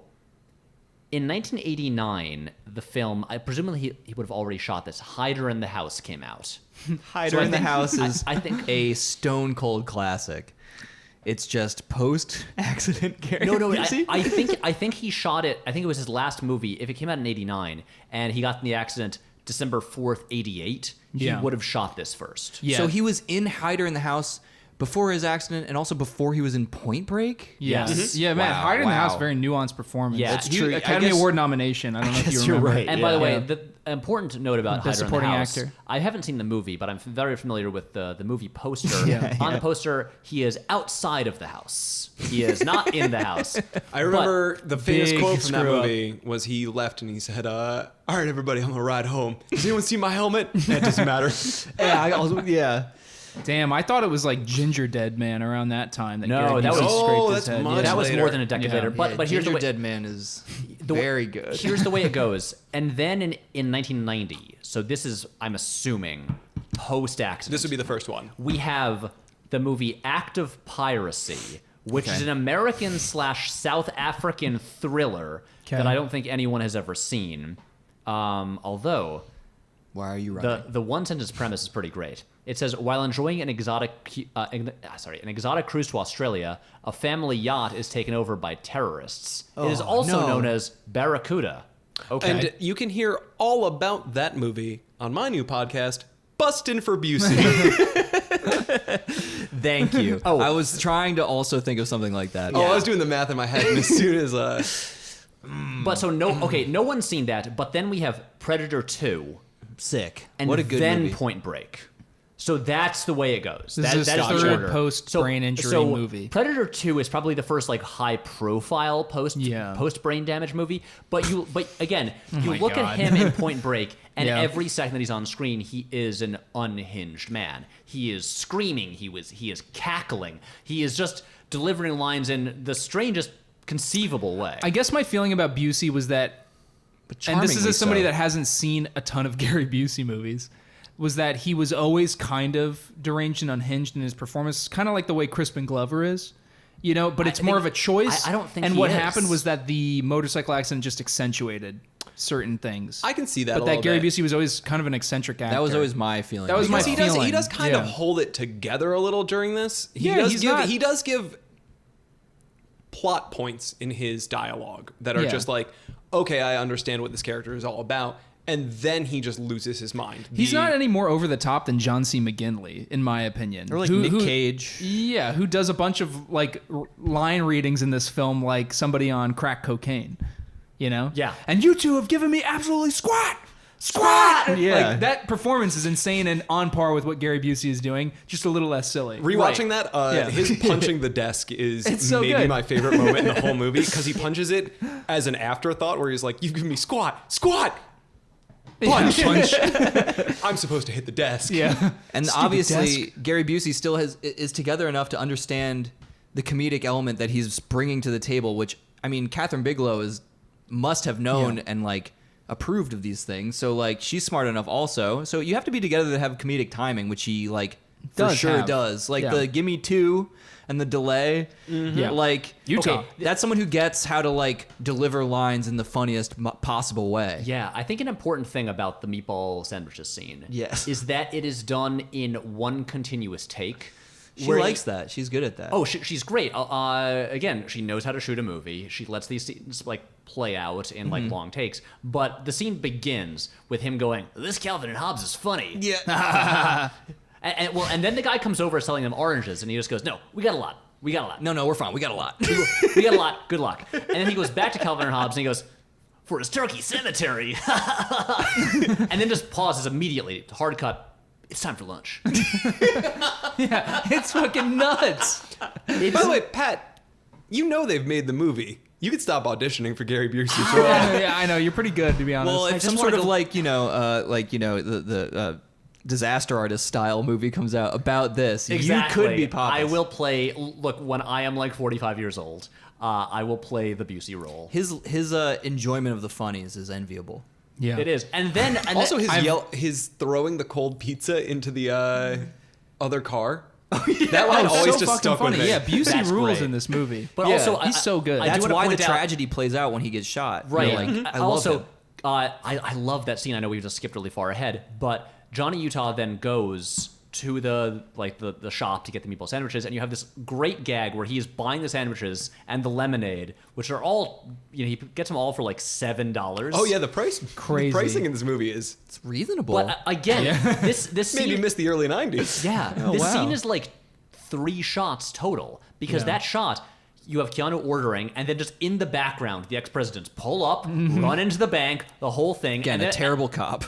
And then we so bad. Everyone's so bad at their job. And then we cut back to Busey in the car as Johnny Utah returns with the sandwiches, and he's just once again laughing and commenting out loud about the comic strips. Yeah. Wow, Marmaduke got the paper again. He brought the mailman with him. And again, we got to point out like the Big dog. The moment when he's a guy who doesn't seem like he's in good shape, but he's able to just like leap straight up onto his desk. He's got that that's mentally right. ill energy. You know what I'm He's saying? got that surfboard body. You know, he could catch the waves just as well as Johnny Utah could. He pops up on that desk like a pro. I honestly forget every single time that when Pappas gives his theory about the ex-presidents and he jumps up on the desk, they both end the scene by throwing their arms up and going, "Whoa!" Yeah, like what a delivery. And Bigelow was like, keep it in, director's cut. Premium. Kathryn Bigelow called cut, walked over and was like, "Can you maybe do it bigger? With your mouth more open. What if you screamed whoa at the end?" Yeah. I feel like my character wouldn't do that. No. Do it like you're actually doing a stage play of this movie. And Keanu, you're really performing. We hired you based on the strength of Bill and Ted. We love Ted. Do Ted. Broad. Say whoa. Broad comedy. This is part of what I love about this movie, in that they hint at Pappas being a joke, Pappas having some dumb theory, but they wait a while until they finally tell you. Yeah. They like go to the bank and investigate them. They find the car that the bank robbers have left, and the other 2 agents, one of them has that flat top. They keep just like ribbing him about like his stupid theories. And then you've got, of course, the amazing scene where they're on Mulholland Drive, and finally, and like, Johnny Utah was like, "You mad? You mad?" Pappas flips out. He goes, "I was taking sorry, I'm just auditioning for the role, but I was taking shrapnel and Caisson while you were shitting in your hands and rubbing it on your face." Which is a wild line. One of 2 It's a crazy line. lines where Pappas yells at someone for being younger and makes wild speculations about their childhood. Yeah. Where he later tells Yes. John C. McGinley, "You were jerking off to the Sears catalog." Yeah, it's like, hey, bro, you don't know my life. The ladies section of the Sears catalog. What- He specifies what is- that. Lingerie. What does Pappas think childhood is? Yeah, jacking Yes. off to the Sears catalog and rubbing feces on your face. What do you think? Yeah. Classic stuff. Just like me when I was 10 years old. I've been around babies.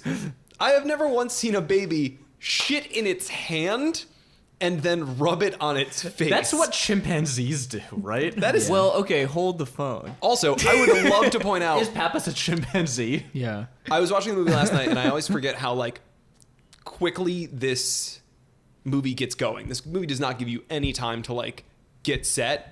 Mm-hmm. We've been talking for how long? We're 10 minutes into this movie. Yeah. It's But it starts moving really it's, fast because you get the scene where Johnny and Pappas meet, and then we cut to the first robbery. yeah. And where you see them Ex-presidents moving do as their like a thing. well-oiled machine. Like everyone has their different jobs that they do. They also, I love how they lean into their characters. Yeah. Yeah, they do impressions of the different presidents they are portraying, which is Yeah. Jimmy hilarious. Carter sure does stay quiet.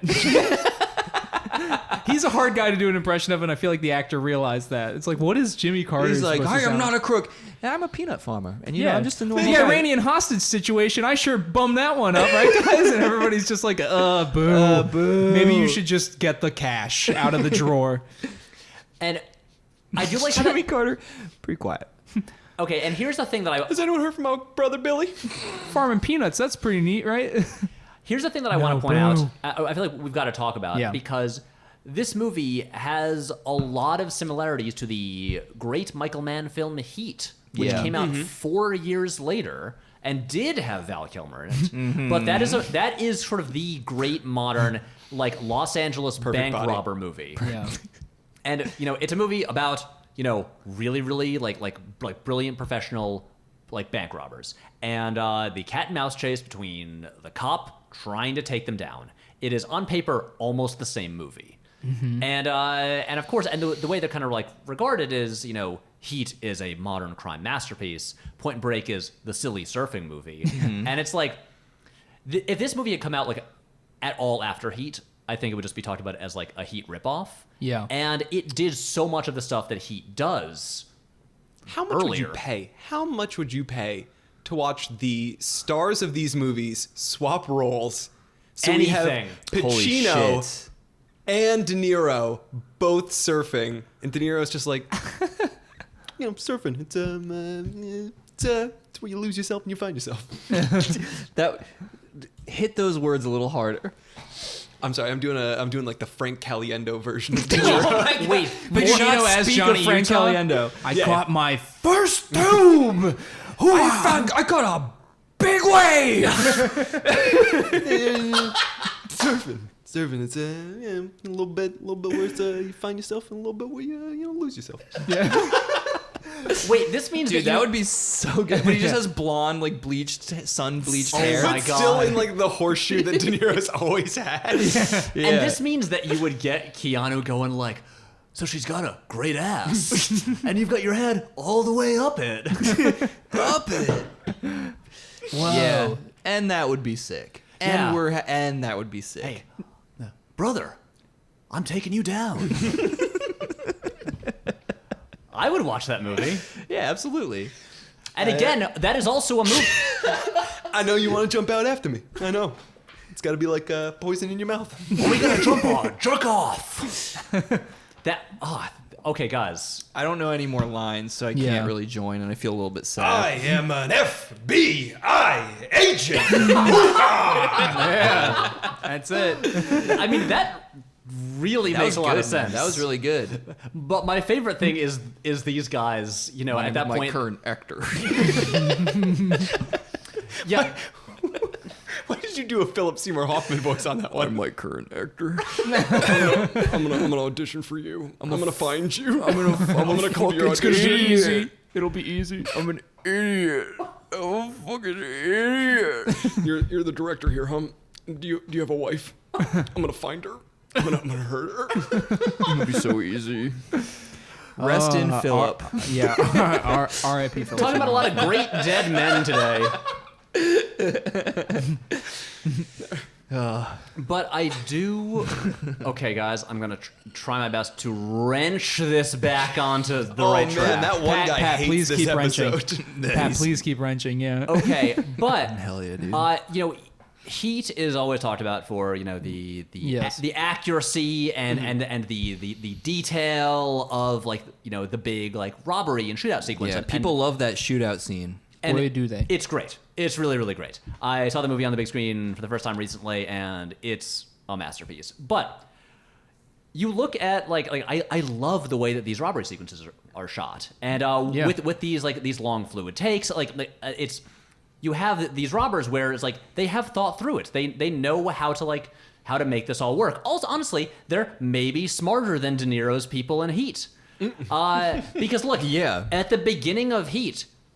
You know, they let a new guy on the team, and he fucks up and kills people. They're killing people like really early on. Yeah. In comparison, you know, Bodhi's team, they're like, they don't actually like fuck up and kill anyone until really late in the game. Right, because It of takes- Johnny Utah. That's true. Exactly. They're, I think, doing better. Also, they don't go for the vault. De Niro's always going for the vault. It Yeah. slows him down. Yeah, He's you know burning what? time. Bodhi and Crude, they just want some of that petty cash hanging out in the front registers. They just want to get a little bit more money so they can get some tequila for a fun house party. Yeah. And then they can pay their way for about 3 weeks. And straight up rent Before they have to the rent- yeah. craziest looking house I've ever seen in my life. It Yeah, was they have so an awesome cool. place. It's insane. Half of it's like buried in the sand. Yeah. When they're having a party at Bodhi's place where Johnny Utah has kind of ingrained himself in the surf community through the help of Tyler, who I feel like we are not talking nearly enough about. Because we haven't gotten to her Oh yet. my god, I love her. Yeah, she's great. Hey, let's talk about Just Tyler, then. 19-year-old me loving Tyler. Oh my God. I was like, I hope she plays Tank Girl. I mean, Were you a big A League of Their Own fan? You know what? I will admit this. Never seen it. I saw it for the first time like 4 years ago. It's great. And has, in my opinion, one of the funniest moments in the history of cinema. Go on. It involves, I will just explain it right now. This It'll is what be people want to hear on a Keanu Reeves podcast. yes. a scene where Patrick Willems talks about Tom Hanks in 1992. So that was Hello, neighbor. So that's the year after Point Break. Lori Petty neighbor. plays Gina Davis's sister, and Tom Hanks is of course the coach of the team or the manager, and he's great. There's a scene during like the final game where Tom Hanks gets really excited. And he starts like, he drinks really heavily through the whole movie, and he's like there, and he's like, "We're gonna win, we're gonna win." And then there's this one fat little kid who is the son of one of the players on the team, and he is just like right next to him, and the kid is just looking at him, like twirling his hands around his ears, going, "You're gonna lose, you're gonna lose." And then Tom Aw. Hanks just looks at the kid and picks up a baseball net and throws it at his face. And the kid gets hit in the face and just does like the greatest pratfall I've ever seen and steps back on one foot and just flops over. And then Tom Hanks goes, "Ah, got him." Anyway, League of Their Own, good movie. Lori Petty, good in that movie. Tom Hanks should have won an Oscar for that. See, I was familiar with Tank Girl before this. I've never seen it. I read because I read the comics because we had like one lying around for some reason. That's pretty hip for you aged like 7. Yeah, I mean, I was cool as hell. I was playing Magic the Gathering. I was reading Knights of the Old Republic, the comic series. Nickel for every time I've heard those two sentences said right next to each other. I'm super cool. I play Magic the Gathering. I play Magic the Gathering. Yeah, Matt, what's your deck like? At the time, I was playing a swamp-based deck, obviously. I don't know what that means. 'Cause I don't Fucking swamp deck. Nerds. But yeah, I haven't played in a long time. No, so yeah, so that's what I knew her. I knew her from that first. So when I came to this, I was excited because Tank Girl, she got a missile bra and she's friends with a mutant kangaroo. And Why aren't those in Point Break? I don't know, man. Where's her I don't missile know. bra in this movie? I truly don't know. She really could have used one. No. I refuse to move on. We're going to sit in this for a minute. I'm just saying she's held hostage by hostage. Dude, I don't know why my voice did The that. Departed. I'm a federal marshal. My name's Teddy Daniels. I'm just saying she's held hostage by a guy named Rosie, Oh, you're and she saying probably it'd be- could have shot a missile out of those. Oh my god, are you fucking kidding me?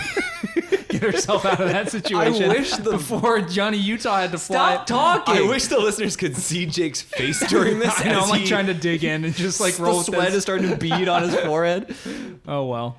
So This let's is talk- his To Kill a Mockingbird speech.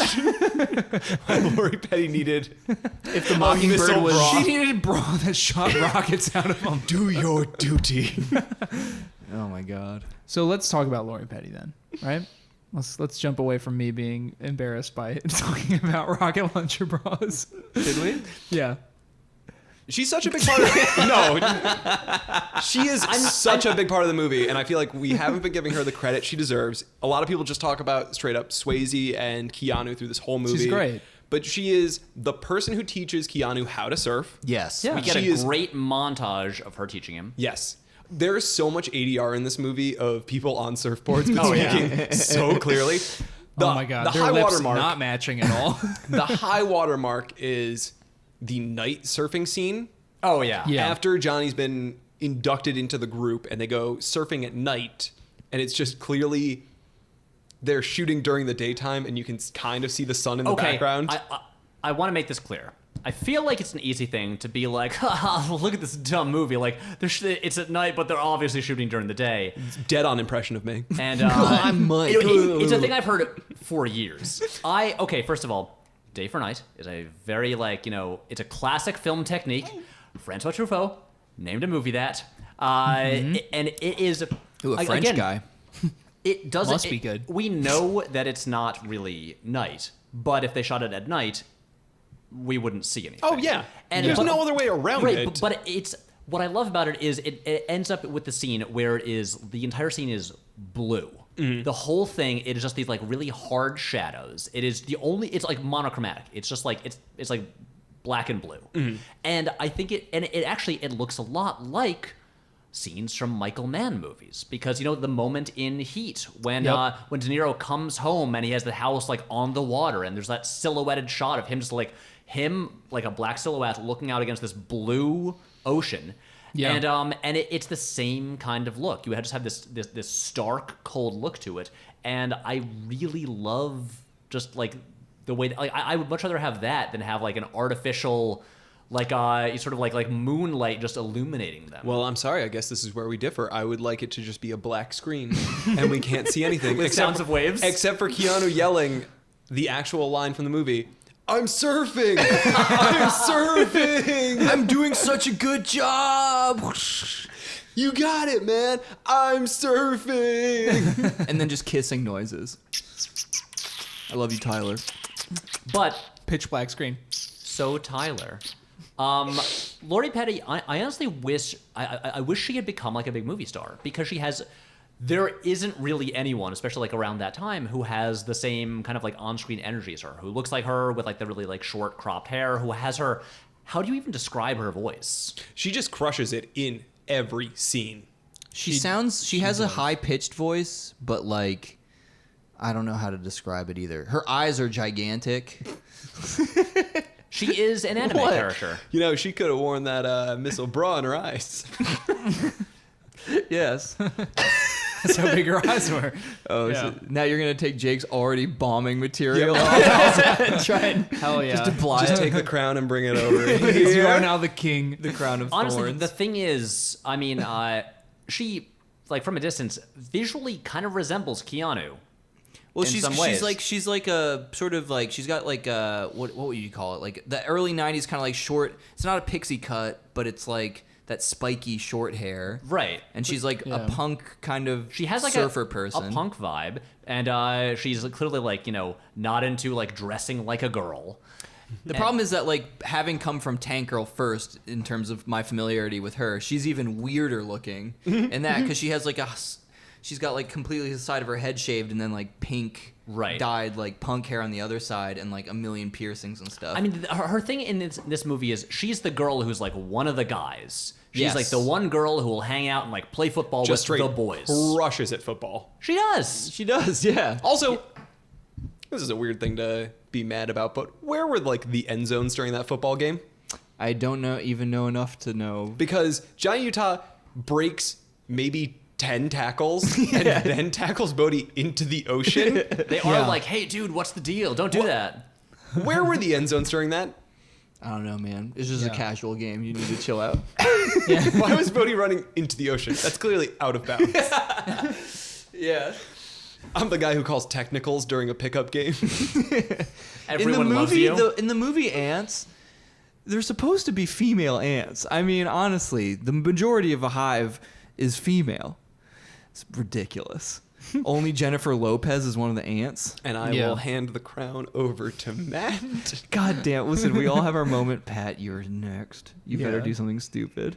I'm sure I will. But guys, do we want to move the story along? Let's I move do, it. but Wait, also... no, also, hey, Matt or Jake, do Yeah. you want to try to advance the podcast? Oh, yeah, that's shift this true. forward.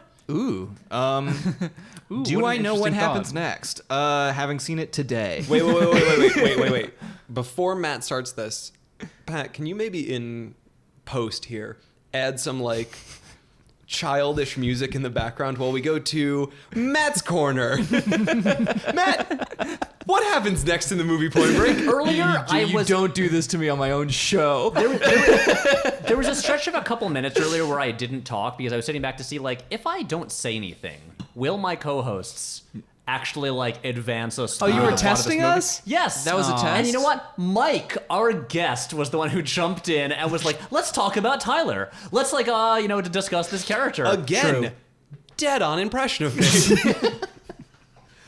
And so I'm just saying, guys, let's get through the whole movie in this Let's do it. episode. Hey Sisyphus, if you just let the boulder go, do you think it'll go up the hill? If you get enough energy going.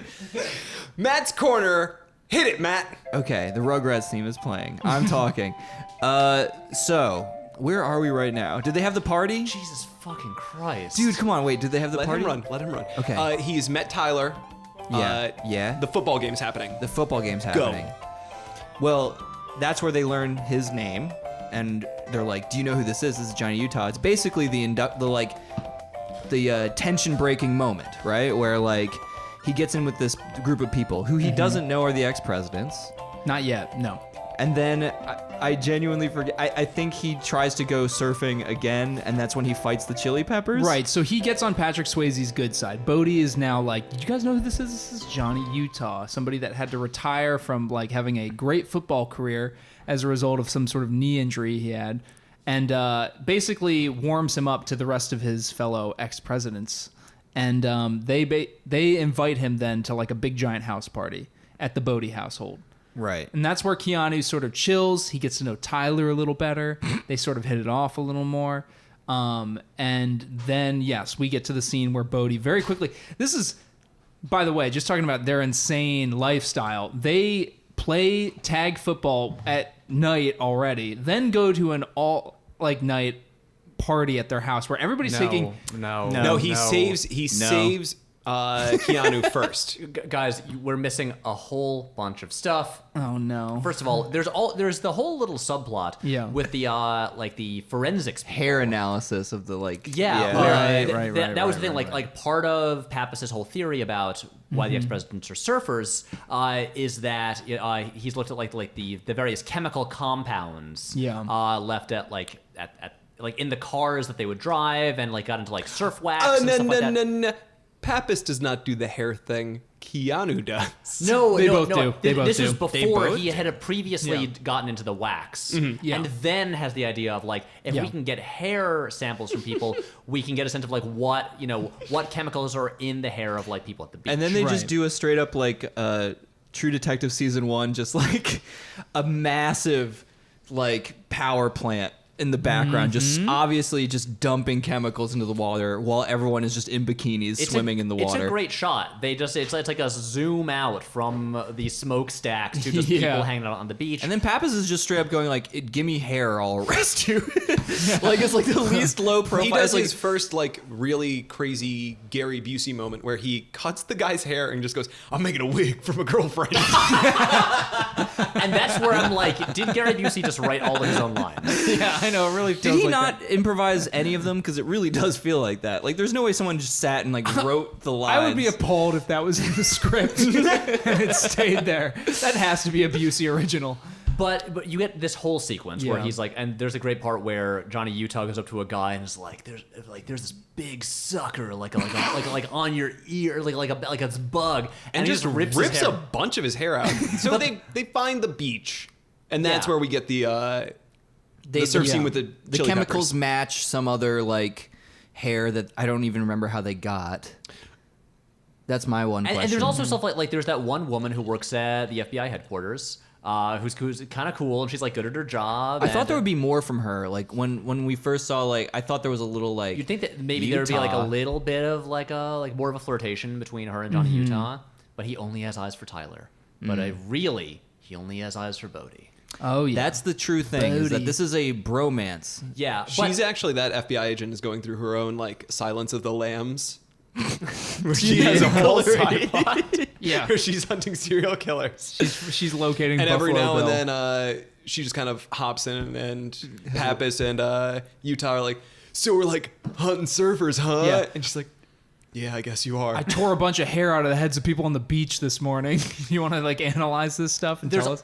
There's also the great forensics guy who wears the bow tie. Who he's the guy who scans the hair samples. But anyway, then what happens is Johnny Utah gets attacked by Anthony Kiedis and friends. How much do you Right. wish Tom Sizemore was in that scene, just having to surf? Having to beat up Keanu Reeves and not want to be a part of it because he's undercover, he just needs to do it. I'm gonna tell my wife about this later. Yeah, that's the first good like fight scene of the movie too. Yeah, Keanu Reeves is getting picked on by basically the Red Hot Chili Then Peppers. Bodhi swoops in and basically does some roadhouse shit to these Oh, people. yeah, He's the like doing roundhouse karate kicks. kind of, yeah. Hey, Johnny Utah, what I got, I'm gonna get it and put it in you. Give it away now. and so then Where are we gonna fight? Under the bridge uptown? Oh, nice. How many can we do? Yeah. Fly away on my Zephyr. Yeah. Anyways, no, it's okay. We let it pass. That's like late Chili Peppers. I know it didn't work. and So Still They get- waiting It's There's for all fist about fight. Californication. Yeah. God damn it. Keanu, California. Okay. So So and the thing is, like, if you look at Keanu, especially like Good later on in the Lord. movie, he's got like scar tissue that he wished you saw. yeah. Okay, I kind of like that one. Okay, we That got was to actually- walk away to the top. Walk away No, to the that top. was fucking good. That was good. He does. Oh, does he genuinely have that belly scar? Keanu Reeves. There's a little belly scar that he has. Does he have that for real? It seems like This it could be our Hartnett shoulder tattoo. Yes. He does have it. I got it right here. Oh, That was so fast. Guys, The internet is guys, so fucked up. It is Yeah. way better than you think it is. Keanu got his abdominal scar from a motorcycle wreck in Topanga Canyon. He was on a demon ride, which means no headlights at night, when he crashed into the side of a mountain. God, he's so He was cool. hospitalized Probably for a would have seen week. that mountain with headlights on, dude. That's all I'm saying. He was hospitalized for a week with broken ribs and a ruptured spleen. So the two main actors in this movie Yes. are both people who have survived motorcycle accidents. Yes. Yep. That's right. He they're being shares charged. that's why they had such a good on-screen chemistry. They Yeah. were like, we both got fucked up doing dumb shit on a motorcycle, Yeah. probably. One person got a more important part of their body fucked up. Yeah, but and that was his head. that was his That cabbage. is wild. But basically, then their whole theory is, hey, you know, Anthony Kiedis' gang, these guys are probably the ex-presidents. It's They're- a straight throwaway line, too, where they're just like, Patrick Swayze calls them Nazi assholes. Yeah. So I just like that they're neo-Nazis, but it's never brought up fully. Yeah. Yeah. Yeah, But you can just tell just Nazi based on assholes. the tatted nature. Exactly. Yeah. And so anyway, so then what happens is the raid gets organized for the following morning. But that Correct. night, he There's gets the invited to a party at Bodhi's place. And the party turns into late night surfing, which turns into some sex on the beach with Tyler. Yes. Which turns into him not setting an alarm and sleeping late on the beach. And here's what I was talking about with Matt earlier. Look, How uncomfortable sex on the beach must be, because there's We sand were- everywhere. No, we did talk about that, actually. Here Gets is the thing, because everywhere. as we all know about sand, it's rough and it's coarse and it gets everywhere. But Are you an angel? But here's the thing. So guys, just imagine, if you will, dig, if you will, a picture. Yes. So Johnny Utah, he's been rolling around on the beach while wet and sweaty. He's probably got some sand in his nether regions. Sure. And Yeah, then sure. he pulls on his pants and books it over to his raid without showering and without washing the sand off. And then he is running around, he's fighting on the ground. This whole time, he has coarse, rough sand just Everywhere. like rubbing around, like rubbing into his balls. And how uncomfortable must that be while like fighting the Red Hot Chili Peppers and like killing people? yeah. This is an It's gonna be so undersung- uncomfortable. He's chafing so bad. so bad. He's And so the Red Hot Chili tired. Peppers are so vicious in this scene and so ready for killing They have people. so and many out for blood. guns for Yeah. how low key their drug operation seems to. I guess they're selling crystal meth, but like They do have They like do two, not need that many guns. they have Yeah. like, you know, like grenade launchers. That's and, that's like that's one of my Yeah. favorite things about this scene, where they all get there for the raid, and their whole plan is they sneak around the back while Pappas goes up to the front and Pretends to have lost his dog. Yeah. insane Snoopy. once more. Yeah, And Snoopy. then you get like you know, Johnny Utah and the other two guys are looking in through the windows, and then suddenly the gang is like oh shit, someone's at the door. They just open up a blanket full of like heavy artillery. Because someone's Intense at guns. the door. And they're just Yeah. like tossing to each other in slow motion, Yeah. and the guns look so dangerous and so heavy, and they are ready for the shootout of their lives. They're And ready it is- to die that day. It is a man who looking for his dog. They were also literally aren't, watching though. MTV just moments earlier and just chilling and I having also some love- brewskis, and then they're ready to die. They throw around these giant guns, and then Anthony Kiedis shoots himself in the foot with just like a handgun. Yeah. What an idiot. Because he gets bumped into. Yeah. Anthony Kiedis was obviously trying to like just chew up the scenery as much as he could, like whenever he was on camera. You know Oh, what yeah. this raid needs? Some levity. Things are getting a very little intense serious. scene. Excuse me, Miss Bigelow. This is my Anthony Kiedis. Oh, I think it would be just smashing. Smashing. famous British person Anthony Kiedis. I don't know how to describe this, but if I got bumped into in the door and I fired into my foot. Also, have you been to California? Yeah. I think it'd be quite the laugh if I my toes were blown off and I made a big face. Also, could we change the script so that I am not wearing a shirt at all? I do not like shirts. My nipples should be exposed always. But part of Hey, give it away now. But what I want to say about the scene is this is the first big action scene in the movie. Yeah. Yeah. And the little fight earlier doesn't really count. The way that Bigelow like ramps up the tension through this, it's in like the slow motion reveal of the guns and how serious those are. Yeah. And then you get Johnny Utah sees the guns, but then the guy next door switches on the lawnmower and he's trying to radio in and be like, get out of here. They have so many guns. Right. They're pulling out an arsenal. Yeah, but no one can hear him, so they don't know. Because of the lawnmower. Yeah, so the stakes keep raising. And then the lawnmower, it is they're planting it, and it pays off because it comes back to it. And so the climax of the scene is with the lawnmower. It is good action filmmaking, and I love it. I do Right. just love the fact that there's just the FBI, presumably a very competent organization that's just like, we can't hear you. Are they mowing grass nearby? Oh, We've no. lost all contact with Also- Johnny Utah, our main guy. It's the FBI. Yeah. It is a raid on who they think is the greatest bank robbers. And they send 4 people. And one of them is hungover and shows up late Yep. because he surfed. And too you- much. know But what? they fit the profile, but not really at all. Yeah. And then Tom Sizemore delivers more lines after the raid that are like, you really didn't, you're so bad at policing. You just suck at this job. Like, you didn't, like, inquire about anything. Yeah. And Yeah. how they were giving clearance on the raid when presumably Tom Sizemore's undercover duty would have Right. been like part of the same larger network. He's busy eating beer Cheerios. Yeah. He's too drunk to Mike, they're report called back in. Beerios. Cheerios. Mike, we're going to popularize Yeah, Honey it, Nut okay? Beerios. Well, yeah. So this is Johnny Utah's first Frosted big Beerios. fuck. When he sleeps late for his first big raid, Yeah. and then the raid should not have happened in the first place. Right. Yeah. And that is the biggest boner. The whole organization pulled. is so shoddy. Yep.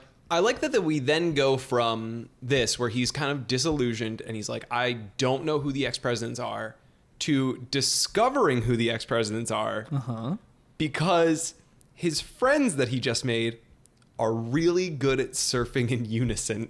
Yep. Yeah. They're really good at surfing in unison, and then the same guy that like moons the camera kind of like moons his friends, And he's like, "I've seen that asshole." I've seen that tight ass before. That is true. Yeah. But that's no joke. That's like truly There's when, only one man on earth with an ass like that. Yeah. I know And it's that. He's Jimmy got a Carter. great ass, and I've got my head all the way up. And he looks real close at his asshole during Yeah. the surfing scene. He's like, I have to go. I have to go. That was on CCTV. I need to go. That's the ass of Jimmy Carter, peanut farmer. I need to go. So Sorry. that really is like he Yeah. has a hunch based on like their ability to work in unison on surfboards. and a guy's booty. yeah. And And to a be guy's booty. fair, it's not like they set up another raid. All they do after that is it's just Johnny and Pappas go and stake out a bank alone. They It's are just so the two of bad them. at their jobs. Yes. I know. They blow up a bunch of, properties just in the city. An entire gas station explodes.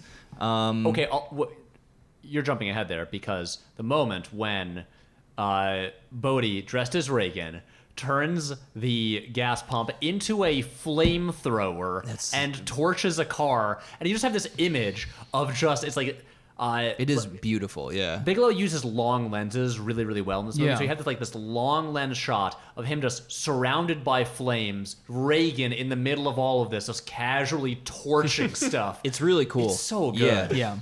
Yeah. Then we get to the foot chase, which is Well, just to set up to where the foot chase goes, we talked about him torching the car. Pappas and Utah are staking out the bank, right? Pappas? Pappas and Utah are. Hi, papas. He goes to get the meatball subs for Pappas. Because he's so hungry, Yeah. he could eat the ass end out of dead rhino. Yep. Pappas. That's He fucked had up, an by the way. accident. Okay, listen. And then He's having trouble. right as Utah's getting those fresh, juicy meatball subs, the ex-presidents break into this bank and steal the money. Commence the chase scene. he realizes like, oh shit, He they're just- already. He just unloads on them. Yeah. He shoots out the back, the rear windshield. You Yeah, got to write a report on every bullet you fire, by the way. Yep. they shoot out the back window, just like blast out the tires of the car so that they're running on sparks. Well, they they have blow- No. They hit those like Spike spikes strips. in the strips Oh, in the right, barrier. that's what Yeah. gets the tires, He's yeah. not so good that he's able to like, while in a moving car, shoot out the tires. He's of the car. terrible at his job. He Yeah. also, from a block Yeah. away, screams FBI. I know. Yeah, immediately. What I really like about this scene, though, is that there's. sucks so much ass at his job. But what I really like about the scene is Played football. there's the car chase, then the gas station fight, and then it turns into the foot chase. Yeah. There is no music until they start running. Yeah. It's Bigelow holds back, and then the really cool like running music kicks in. Yeah. And it's great. And then you have the greatest foot chase in film history. Yeah, what do we even need to say? Right, about which this? He I jumps assume- over so many fences. He jumps over two women. fences. And a dog is thrown at him. And also, I love halfway through it, Bodhi turns around and locks a door behind him. Yes. He does, and I love when Johnny Utah jumps through the glass, smashes the dining room table, and rolls over it, and then just And continues then a woman running hits as fast. him with like a cane. No, Yeah. a vacuum cleaner. Yeah. Yeah. She's just vacuuming and just like starts smacking him over the back. He's just with like, it. oh. That is a great 1-2 of Bodhi locking the glass door, and then Johnny just, Just leaping through. jumping through. Yeah, and Yeah. just fucking up at somebody's dinner. And then this Yeah. brings us to the famous scene where Johnny Utah cannot bring himself to shoot Bodhi. Yeah, he gets he to loves the him so ravine. And he fires his gun a bunch of times into the air. yeah. Yes, screaming. So I can only think of this scene in the context of the way Nick Frost describes it Yep. in Hot Fuzz, because I should mention I saw this film because in 2007 I saw Hot Fuzz in theaters, Yeah. and I loved it. And one of the main lessons I took away was I have to go home and with my Netflix account, which they send discs to my college dorm, because that was 2007. Yeah. I had just gotten a Netflix account recently. Two of the first movies I ordered were Point Break and Bad Boys 2. And I watched them both and was like, these movies are amazing. and so, yeah, and the way that Nick Frost describes it, where he's like, and Johnny's gonna shoot him, but he can't because he loves him so much. So he points his gun up in the air and goes, ah! It's That's right. really It's- accurate. That's yeah. exactly how the sentiment is supposed to be made. But this does bring us to the point where you realize Johnny Utah is the worst undercover agent, where he is discovered by the bad guys, he is discovered by his girlfriend, and then just does nothing about it. Yeah. Nope. In fact, the ex-presidents do something about it. They meet him up. Everyone knows. It's all out in the open. Everyone Yeah. knows that he's a fucking cop, that they're the ex-presidents, and they're just like, hey, man, just come on. Let's take a ride. We're gonna do something fun. I don't wanna. Can I have one additional piece of information about what we're gonna do? No. Come with us. He fumbles for his gun And doesn't fails to get get it, it. and then just gets up and leaves with these guys, knowing full well that there's this tension in the air. He's This not is- entirely sure if they know who he is, but it seems pretty damn obvious. By the way, this is not a critique, really, of like Kathryn Bigelow, who throughout the film has like you said, with the lawnmower thing, the foot chase, and like all of these, like knows how to pay off and like sequence an action scene.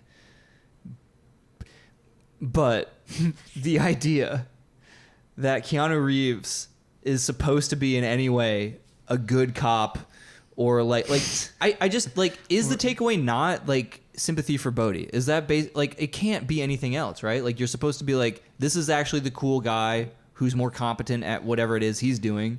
He's more competent, but at the same time, I think part of it is that he's so charismatic and seductive that he basically like. I kind of get a lot of the stuff that Johnny Utah does because I'm like, I mean, You feel like Johnny Utah when you watch the movie? I do.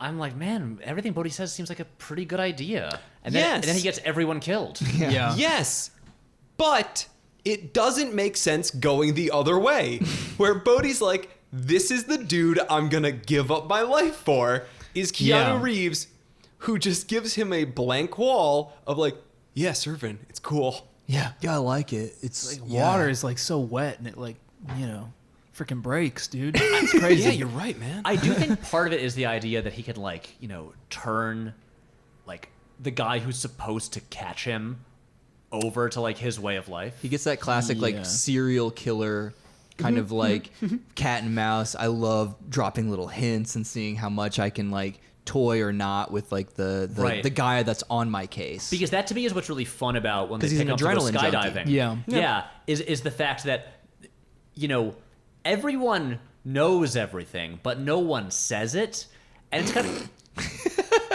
and so Whoa. yeah, so everyone's kind of like dancing around it. It's like Yeah. we all are like.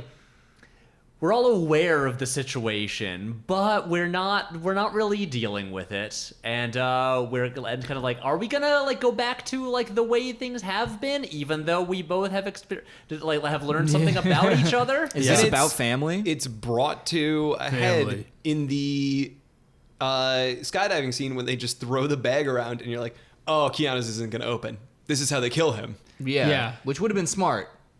Should have done it. No one's good at their job. No one's Point Break. No one's good at their job. Yeah. What, Being competent equals not a very intriguing movie, I guess. Just things working and no conflict arising. But Yeah, right, exactly. If they Right. just showed up and shot him with a gun, oops, the movie's over. But no, because Yeah. Johnny Utah genuinely is bad, and it's not always clear why. Because like sometimes you get it, like he's hot-headed and he's like an ex-athlete and like he's kind of full of himself in a lot of ways, and he's also impressionable. yeah. But for everything that the ex-presidents and Patrick Swayze in particular are doing, it is fueled by the immense egotism of every leader of a cult of personality.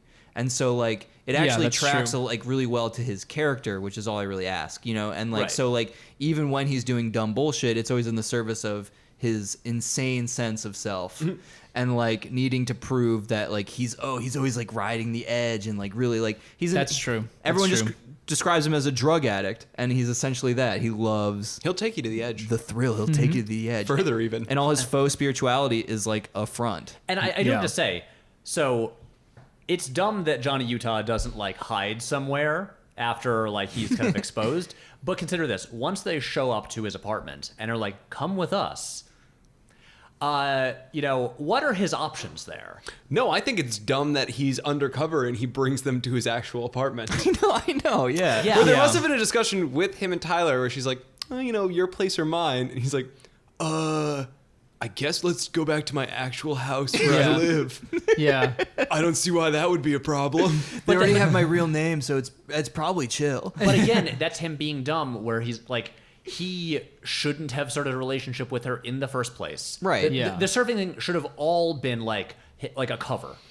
But it's But once not. again, like the excuse for that at least is it's prior to his knowledge of the ex-presidents and who they were relative Right. to her. Yeah, but Yeah, like right that's from the true. very beginning, he is mixing work and play in a way Yeah. that he should not. Right, and he's like loving it too. He's loving sticking it to the office and bringing the surfboard in and being all like, he is being a fucking asshole, Right. as people keep telling him he is. He caught his first tube this morning. Sir. Oh god. I really God, think that's it. you're Like- fired.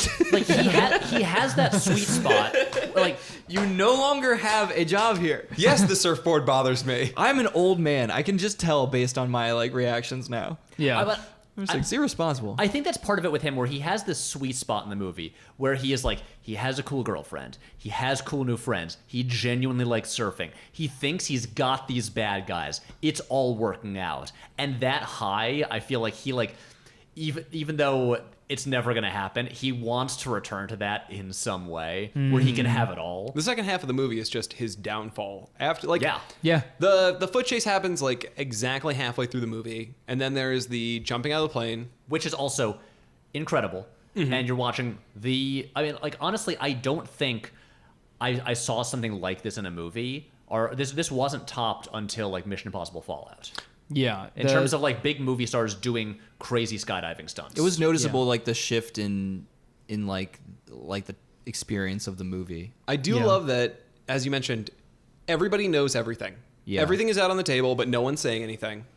And then during the skydiving scene, it seems like Keanu Reeves or Johnny Utah completely forgets that. Yeah. And Yeah. then they land and he's like, this was fun. And then they're like, by the way, we kidnapped your girlfriend. Yeah. I mean, Yeah. we know you're the special agent Utah, and we will kill this person. And he's like, what?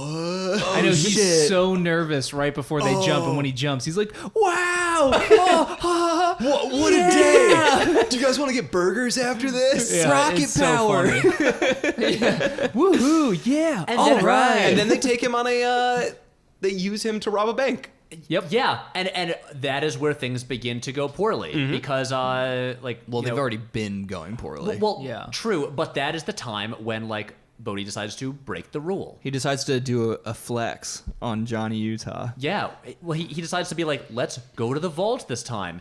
And hey, it turns out there's an undercover cop, or just or just an off-duty cop. Plains clothes, yeah. Like Yeah, policemen. like at the What are bank. the odds? And he decides to shoot people and things, and people start dying immediately. Right. They do. And then Pappas dies. Pappas punches John C. McGinley, and then dies. Also, They fly- speculates wildly about his prepubescent era. Of course. Right. Yeah. Poppins Talking it. about Sears catalogs and zip popping. But yeah. I mean, if late stage Gary Busey is good at anything, it's like ornate, baroque insulting of people. Because Yeah. I will never forget, and I brought this up also, he was on some sort of reality TV show, and he just threatened to rip out somebody's endocrine system. Yeah. And I'm like, who else but Gary Busey? What was that show called? I don't remember, because there was like a Gary Busey specific, like Guys, I got Living it. with Busey, or I've- My Life with Busey. My Life with Busey. Yes, the line is, if you put that straitjacket on me, I'm going to pull your endocrine system out of your body. Yes. Yeah. What a like. That's where his genius in that. That straitjacket on me, I'm going to pull your endocrine system out of your body. hats off to the endocrine system, Yo, everybody. I love honestly, that system. the goat. Fucking The tip of the goat cap system. tip of the cap to fucking Busey. And By if the that's way- him in real life, then like, yeah, sure, he wrote all those lines for himself. Yeah. Do you exactly. think Jake Busey has this shadow cast on him where he's like, I gotta be fucking crazy? Yeah. I gotta do it. I'm in Contact. I'm in Shasta McNasty. Guys, what is your favorite Jake Busey role? Oh my Honestly, god. Starship Troopers. The third season of Stranger Things. He's really well He's cast in that. really good in that. Oh, I yeah. didn't see it. Shit. He's just Thanks, guys. He's just this piece of shit who works at the local paper. He might as well be Pappas through the whole thing. Yeah. You know, Yeah. wait, he's in The Frighteners. I liked that. Oh yeah. Yeah. Early Peter Jackson film. Yes, yeah. Yeah. Yeah, but don't have an And answer. Bodhi goes out into the ocean and dies. Good episode, Well- guys. Bye. we, as much as this episode is getting long, we gotta talk about the final skydive. Oh yeah. When Keanu decides to jump out without a chute, you mean? Yeah. Well, first of all, you have that, like, I think one of the best shots in the movie when, I mean, there's a lot of great dialogue in that scene. You got, Swayze saying, you want it so bad, it's like acid in your mouth. Ooh. But when he just, like, smiles, like, at the camera and then just falls out backwards, and the camera just leans forward and follows him, like, out the plane. It's Yeah. like they had one take before they had to go all the way up in the plane again, and he crushes it. Yeah. And then, oh, This is Swayze. sweet, beautiful. Crazy for Swayze. Oh my Keanu, God. our dude, screams, "Fuck it!" and just dives out of a plane with no parachute. Yeah. And that is cinema. He just that yeets is out of my- that plane. Cinema. I will say this to the meme expert on the podcast. Sure, yes. That I'll is accept. one of my favorite memes is when you say you're not going to drink, but your friends invite you out to happy hour. And then it's just Keanu going, fuck it! jumping out of the plane. Yeah. It's a very memeable film, which is just indicative of a good film, usually. Yeah. I mean, just like, It's like iconography. yeah, You know? It's God like, damn, you are one radical son of a bitch. Yeah, yeah. Bodhi's impressed. He's like, oh, only one person is more sociopathic and ill-equipped to deal with the real world Than Right. me. than me, and it's you. And it's again, this ex-football player. And as a movie that is basically about studying like male bonds and masculinity, Right. the climactic scene is these two men falling from the sky as one points a gun which is famously a phallic symbol, at the other's head, Very nice. screaming at him to pull the chute. And then it's, no, you pull it. No, Yeah. you pull it. We The got about 10 game- more seconds before we both become freaking meat waffles. Thank you. Yeah. Oh, I love it. And then Keanu finally gives up, just tosses the pistol aside and yanks the reserve chute out. And then they... He's so frustrated this Yeah. whole time. Yeah. Just- Swayze guys- also just watched his friend bleed out and die. in midair. Oh, this is a female director. She is exploring male relationships Yes. in the Yeah. film. And I she have also- nothing else to add to that. I am Also, not, I one fun- didn't get cinema studies major, so One funny thing is, it's a female director, and yet she still puts the kind of, was it like the excessive gratuitous just female nudity, of yeah. the era still in there? Yeah. But that then is it's also true. like, let's study the beautiful male forms. Yeah, Let's have these exactly. this There's a man lot of like... There's a his lot butt. of shirtless Swayze. it's in fairly this. balanced. Yeah. You get Keanu Reeves' pubic hair. You see, this is the most You naked get a I've ever close. seen You Keanu get a Reeves. close. It's yeah. pretty the most naked he's been Yeah. thus far. Look, if we don't get Tom Sizemore's dick in this, I don't want to hear anything. I know. famous Sadly, good no. guy Tom Sizemore, if I don't get to see his hot body, Who re-teamed with Kathryn Bigelow for a much larger role in film Strange Days. very Yes. good. Wow, that's a serious Sizemore performance there. So Swayze, He sized up in that one. Listen to Thank my you. podcast, Serious Sizemore. Serious size more. serial, And- whatever. I do want to point out after they land on the ground, after Keanu finally throws the gun away and pulls Yeah. the chute, you have the one other member of the bank robbing gang who had gotten shot and just been bleeding out and was getting real cold. You have the really bleak image of he managed to pull his chute And it- somehow died in between pulling the chute and landing on the ground. Yeah, and he's just there, slumped on the ground, dead, surrounded by his parachute, and then this is like at sunset. Yeah. and money is like blowing around him as well. Right, and you all the dust because they're like out in the desert, and just this dead man there, and It's an amazing shot. It's very It cool. is. Again, good looking film. Yeah. Let's not get it twisted. I think we all agree. Bigelow, good director. She's very, very good. Good director. Yeah. Yeah. Edited beautifully too. I really did want to mention that earlier when they go from like the first meeting of Pappas when he jumps into the water and it just cuts to the bank robbery. It's really a beautifully edited movie. It's edited so well that like I feel like I missed a lot of like the perfect segues and edits, but occasionally, yeah. As much as I shit on Johnny Utah for being terrible at his job, which he is, I have still watched this movie over 50 times. Yeah. It's so watchable. Shout out to Howard Smith, editor on the film Point Break. Hell yeah, dude. Howard, nice work, buddy. Yeah, Howie. What do we job. think happens to Tyler at the end? Yeah, right, because We don't get he like a saves satisfying. her, Yeah. But then okay, first of all, what is the time frame between losing Bodhi and then finding him again in Australia? He gives a lot of His locations. hair is longer. He seems to No, suggest Bodhi's hair is shorter. No, but Johnny's is longer. Johnny's is longer. Bodhi got a They've haircut. switched roles. my impression is that it's a few months. I was thinking a few months. Yeah. Because he months. gives the locations that he tracked him down on, which could give you a theoretical timeline. Yeah, there was no large break where like Johnny Utah just chilled for a little bit and followed a different case. He's actively tracking Bodhi down as soon as Bodhi escapes through the desert. 3-4 months. That's Yeah, what- I'm gonna say like 4 or 5 months. You know what I think happened with Tyler? I think she was like, "Hey Johnny, thank you so much. You were still a lying creep, and we're done." Nah, Yeah. dude, she's like his girlfriend now. No, that relationship does not succeed. They got Yeah. married and Yeah. have No. a wing full. Because she is honestly the most sensible character in the entire film. Yeah, here's my feeling. Is I'm sorry, that- the most sensible, she fires a gun inside at someone's head. Yeah, and Still, just that's as, like, a more warning sensible than shot. anything anyone else She's major confident is doing. in her aim. I think well, look at the way that she gives Johnny Utah some muchas after her rescue in the For desert. El Conquistador. Conquistador. She's like Thank running you, into his Calvin arm. and Hobbes. Yeah, thank you. Yes. This Calvin and Hobbes is really funny. She runs into his arms. I mean, that's like some true love right there, you know? Is it? no, Or it's is not. she traumatized? That is a They're man. married, all right? Because a man named Rosie is like, I'm gonna gut you like a pig. I spent a day with What him. happens to Rosie?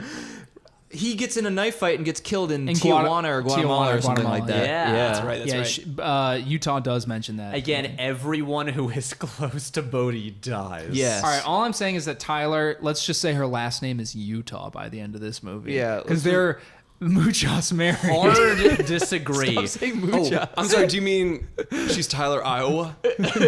Tyler, Iowa. By the way, Johnny, Tennessee.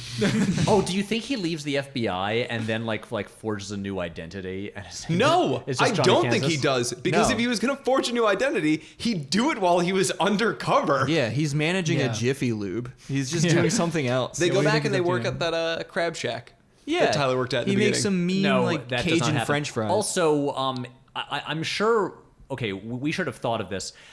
There's the part where Bodhi actually says when the 50-year storm is going to hit Australia. Right, and it's- that is a definitive time Yeah, frame. because that's how Johnny knows he's gonna get him there. He says it's like around. I swear to God, this is like supposed to be set the final scene of this movie during the 50-year storm, like yeah. half It's within- a year it's after within a when the year. movie was Yeah. set. Yeah, he says it's going to happen next year or something. Yep. In that scene when they're talking about it. So Yeah, when yeah. when Johnny Utah encounters Bodhi in this great final scene, I love this scene, and Again, finds him and standing. it ends in the rain. We both see Johnny Utah is introduced in the rain, and he ends in the rain. He ends with the rain. Wow. Washed. He of his comes with the rain. sins. Yes. And he Yeah. finds Bodhi standing and looking longingly off into the distance and watching these huge waves. 100-footers, I bet. With like a breaking. blanket wrapped around himself. Yeah, like a cool sort of like man with no name blanket. yes, you know, wrapped just around really his shoulders. working well in the rain. Yeah. And Talking and, about his Gran Torino. and Bring it Utah back to Clint Eastwood. Utah throws the Ronald Reagan mask into the water at his feet, and he's like, "Finally got you. I've been tracking you down through Guatemala." He gives the backstory of what Rosie's been I've up been to. to every city in Mexico. Came across an unclaimed piece of Yeah. meat in Baja. Turned out to be Rosie. That's Guess right. he picked a knife fight with somebody better. Found a passport of yours in Sumatra. Missed you by about a week in Fiji. Thank you, Pat, for But I knowing knew the whole you line. wouldn't miss the 50-year reading. story, He's reading. Bodhi. Jake, I'm reading it from IMDb. I did not. Pat's a memorize freak, this. but he's not that It's good. weird that Bodhi's line at Yeah. Johnny Utah's line at the end does include the line, "Jake, I'm reading this from IMDb." Wow, it's crazy. He turns and looks directly straight down the barrel. He's like, "Jake, I'm reading this from At IMDb." 1-year-old me at the time, yeah. I'm reading this on IMDb, a website that doesn't exist. And then you, who saw this movie in theaters at 1 year old. Yeah, I went to the theaters by myself. Remember the classic Johnny Utah line, "Jake, where did I go? Oh, I'm right here." Yeah. Peekaboo, peekaboo. Who's a good boy? And, So- Anyways, Bodhi. you're cuffed to me now, Bodhi. He gets in a fist fight with Bodhi and ends up handcuffing him to himself. And he's like, "You got to come in, man. This is the only way it was gonna end." And Bodhi sees go down. Yeah. just Bodhi the way it sees the is. police helicopters and the people running down the steps towards him, and he just goes, "Come on, man, just one fucking wave, dude. I just want to get out there for one last wave. You know this is it. What? Here's You're my giving- question. Mike, you're giving me a terrible No, face no. right Here's now. my question. I just realized this. Yeah. A stakeout for the ex-presidents. Yeah. 2 people. A raid on the place they think is the ex-presidents. 4 people. Yeah. Bodhi's alone on a beach. Police helicopters. Oh my God! Like at least 30 police officers A run lifetime down of this. happiness. Well, Yeah. well, here's the thing. Priceless. First of all, the stakeout, they wouldn't have been able to get approval for a raid because it was just a hunch. So it was just the 2 of them. This time, they knew. I'm just saying, Australia's got it, man. They're Australia's got it. Also, they're there a were land people- of convicts. They know Yeah. that they need to have a strong. And Also, they were Bodhi just like, had killed people at that point, so he way more serious charges brought against him. and then he was Yes. just swimming out. He finally uncuffs him, and Bodhi's just swimming out there, and they're all just like, "What are you doing, mate? You can't do that." The waves are so high. No.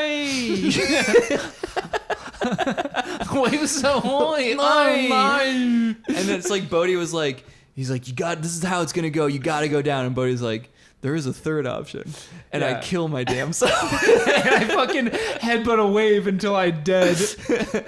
Yeah, so he Let it drowns happen, bro. himself, which is Yeah. once not again coming back. a slightly more honorable. I don't know why I just like Bodhi so much, and like He gets to go out on his terms. yeah, he's just been a man who's lived on his terms, sociopath or not. That's what I mean, though. Against all odds, he comes across as likable in some weird, fucked up way. And even Yeah. that ending scene when he's handcuffed to Johnny Utah and he convinces him, he's like, just let me ride out there. Right. I just want to get one wave. You know, I've been waiting my His entire final life. act of persuasion. Yeah. Yeah. Persuasion. Yeah, and even though Johnny there's no reason that he should do Yeah. anything for this man, he still can't help but be like, you know what? Okay. Yeah. I'll give you this. He This was a good podcast friend. has made me realize all four of us would very easily be part of a cult.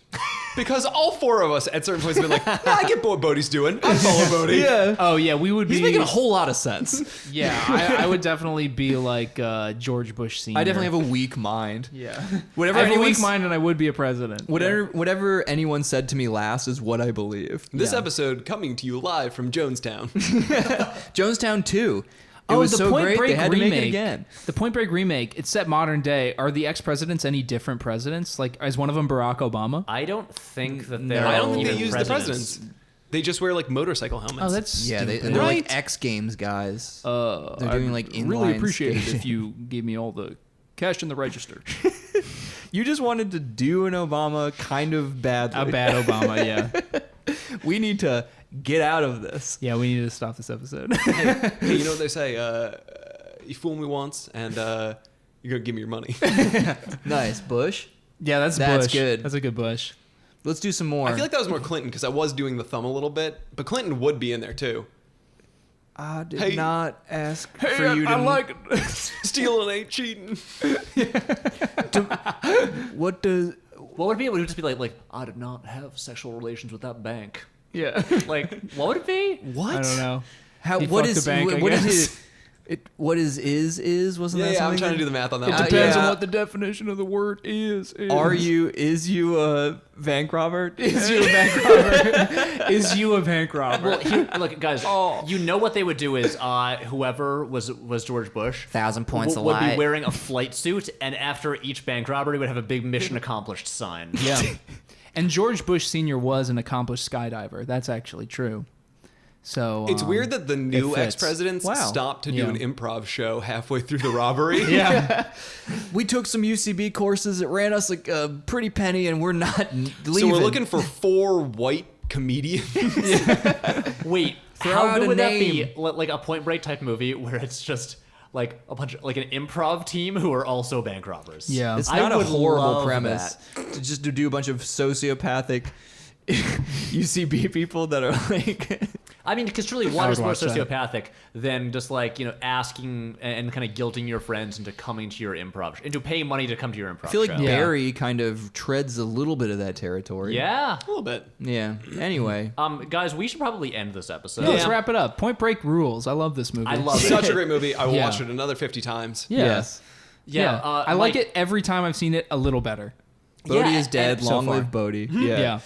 And for me, this was really interesting viewing, watching it in the context of all the stuff Keanu had been doing up through this point. And Agreed. It really does feel like an evolution of the type of character he'd been playing so much. Yeah. This is about that specific guy that we've seen him play so many times before becoming disillusioned with the world. Growing Yep. up. Because he's bad at his job. And it's this perfect baby step as we enter into the world that will soon include movies like Speed and other movies that you haven't seen, like Chain Reaction and Johnny Mnemonic, but then also The Matrix. It's so dare you. exciting. Johnny where we're Mnemonic was a going. great Johnny movie. Mnemonic's good I as haven't hell. seen Johnny Mnemonic, so I'm excited to watch it. But I want a cheeseburger. Something's got to give. 47 Ronin. 47 Ronin. oh, we're working our way towards that new Keanu. I would love to come back for 47 Ronin I and thought talk you about wanted it. to do Destination Wedding. I want to do a lot of episodes of this podcast. You just want to be the fourth co-host. But I want to come back for 47 Ronin, a movie I have half seen with no sound while in a bar, and was like, this seems okay. Yeah, I've seen a lot of movies like that on planes and buses where I'm just like, I'm not paying for headphones or whatever, and then like I just end up watching on silent. Where I'm Yeah. just like drinking a beer, but also talking to people, and every now and then I'll look up and be like, "What's Keanu up to up there?" Hey, is he a Ronin? Such a cute like. What's he doing up there? Oh, he's a Ronin. Yeah. Oh, there's 46 more? Cool. Yeah. That's pretty cool. So does anyone have any final thoughts? Point Break, it's hard, you know, like it's so well known. I feel, I like it. That's all I can say. I like it. It's funny. It's a silly, fun, good movie. Yeah, I think it's a movie that holds up to repeat viewings. Yeah, agreed. And It's better than The Hurt Locker, where like you're just like, That's a hot take. Watch it 49 more times. Just wait. The Hurt Locker gets funnier each time. I don't know. That's my take. Yeah. We're all on Jeremy Renner's app, right? 100%. Jesus Christ, I did not Wait, know Mike, that. you are, right? No, not at all. Oh my god. You gotta get on. Does he have like a home improvement app or something? I feel like this is an off-mic conversation. We're gonna get Yeah. real into this. Yeah. All right, Michael, This it's is been such a pleasure. This is all I'll say about, Yeah. about Jeremy Renner's app. He basically made a new Instagram, but only for Jeremy Renner. Yep. What the fuck? I will show you this. It is right. wild. I got a notification that just said, "Have a rockin' week," with a picture of his face. Thanks, Renner. It was so great. Yeah. He does not know how social media works. Mike, thank you so much for coming on the show. So happy to be here. We love you, buddy. Where can people find your stuff and plug some stuff? Yeah, I mean, look for my new show on Comedy Central. I got a special I work at a fucking coffee shop, dude. If you're in Philadelphia and you want a cup of coffee, Ultimo Coffee, you could do a lot worse. You have stuff on the internet to plug. That's true though. But also, come to Ultimo. No, if you want to find me, my Instagram is Michael Curran, spelled Mikel. I have an Etsy store up if you like pictures of Gritty, the Flyers mascot. He's so Philadelphia. It's so great. If you want to get some of them Gritty Johns, and he's with the Fanatic, and they're just loving each other. Maybe reenacting scenes from movies. They're reenacting Titanic, Yeah. Swayze joint. Love Actually. Yup. Don't forget the Swayze joint, Dirty Dancing. Oh, that's Come on. I am not allowed to sell that one anymore. Oh no. Lionsgate reached out to me and was like, "Hey, cease and desist." Wow, crushing the damn. little How, guy. you really buried the lead for like 2 hours on this episode. Really good, cool stuff. Also, Lionsgate. yeah, no. Yeah. Check out my Etsy store, especially if you like Dungeons and Dragons. I'm going to be posting some more. Burying the lead here, I DM for these 3 dumb dildos. Yes, he does. Yes. And I draw my own player tokens. I'm going to be selling sets of those. Hell yeah. So if you want some cheap player tokens for D&D, check out my Etsy store. Mike is a good cartoonist, and these days, 95% of his work is about our D&D games. Yeah. So there you It's- go. It's given me a lot of material to write. Unsurprisingly. Well, Mike, thank you so much for coming on the show. I just want to also say thank you to Brian Host for our theme song. Thank you to Emma Logden for our artwork. You should follow us on Twitter and Instagram at Keanu Podcast. Send us some emails if you want. KeanuPodcast@gmail.com. It would be really, really nice if you maybe wrote us a nice review on iTunes, unlike that guy. Maybe give us a little Who we 5-star don't think rating. about on a daily basis. Exactly, we don't at all. Yeah, we just brushed that off and got past it. Jake, you want to plug anything? Yes, I would like everybody to follow me on my Vero account at Vero Condios. Nice, Thank dude. you very That was much. natural as hell. That was natural and I thought of it. Really, really, really good, and be excellent to one another. Thank you, be excellent. Bye.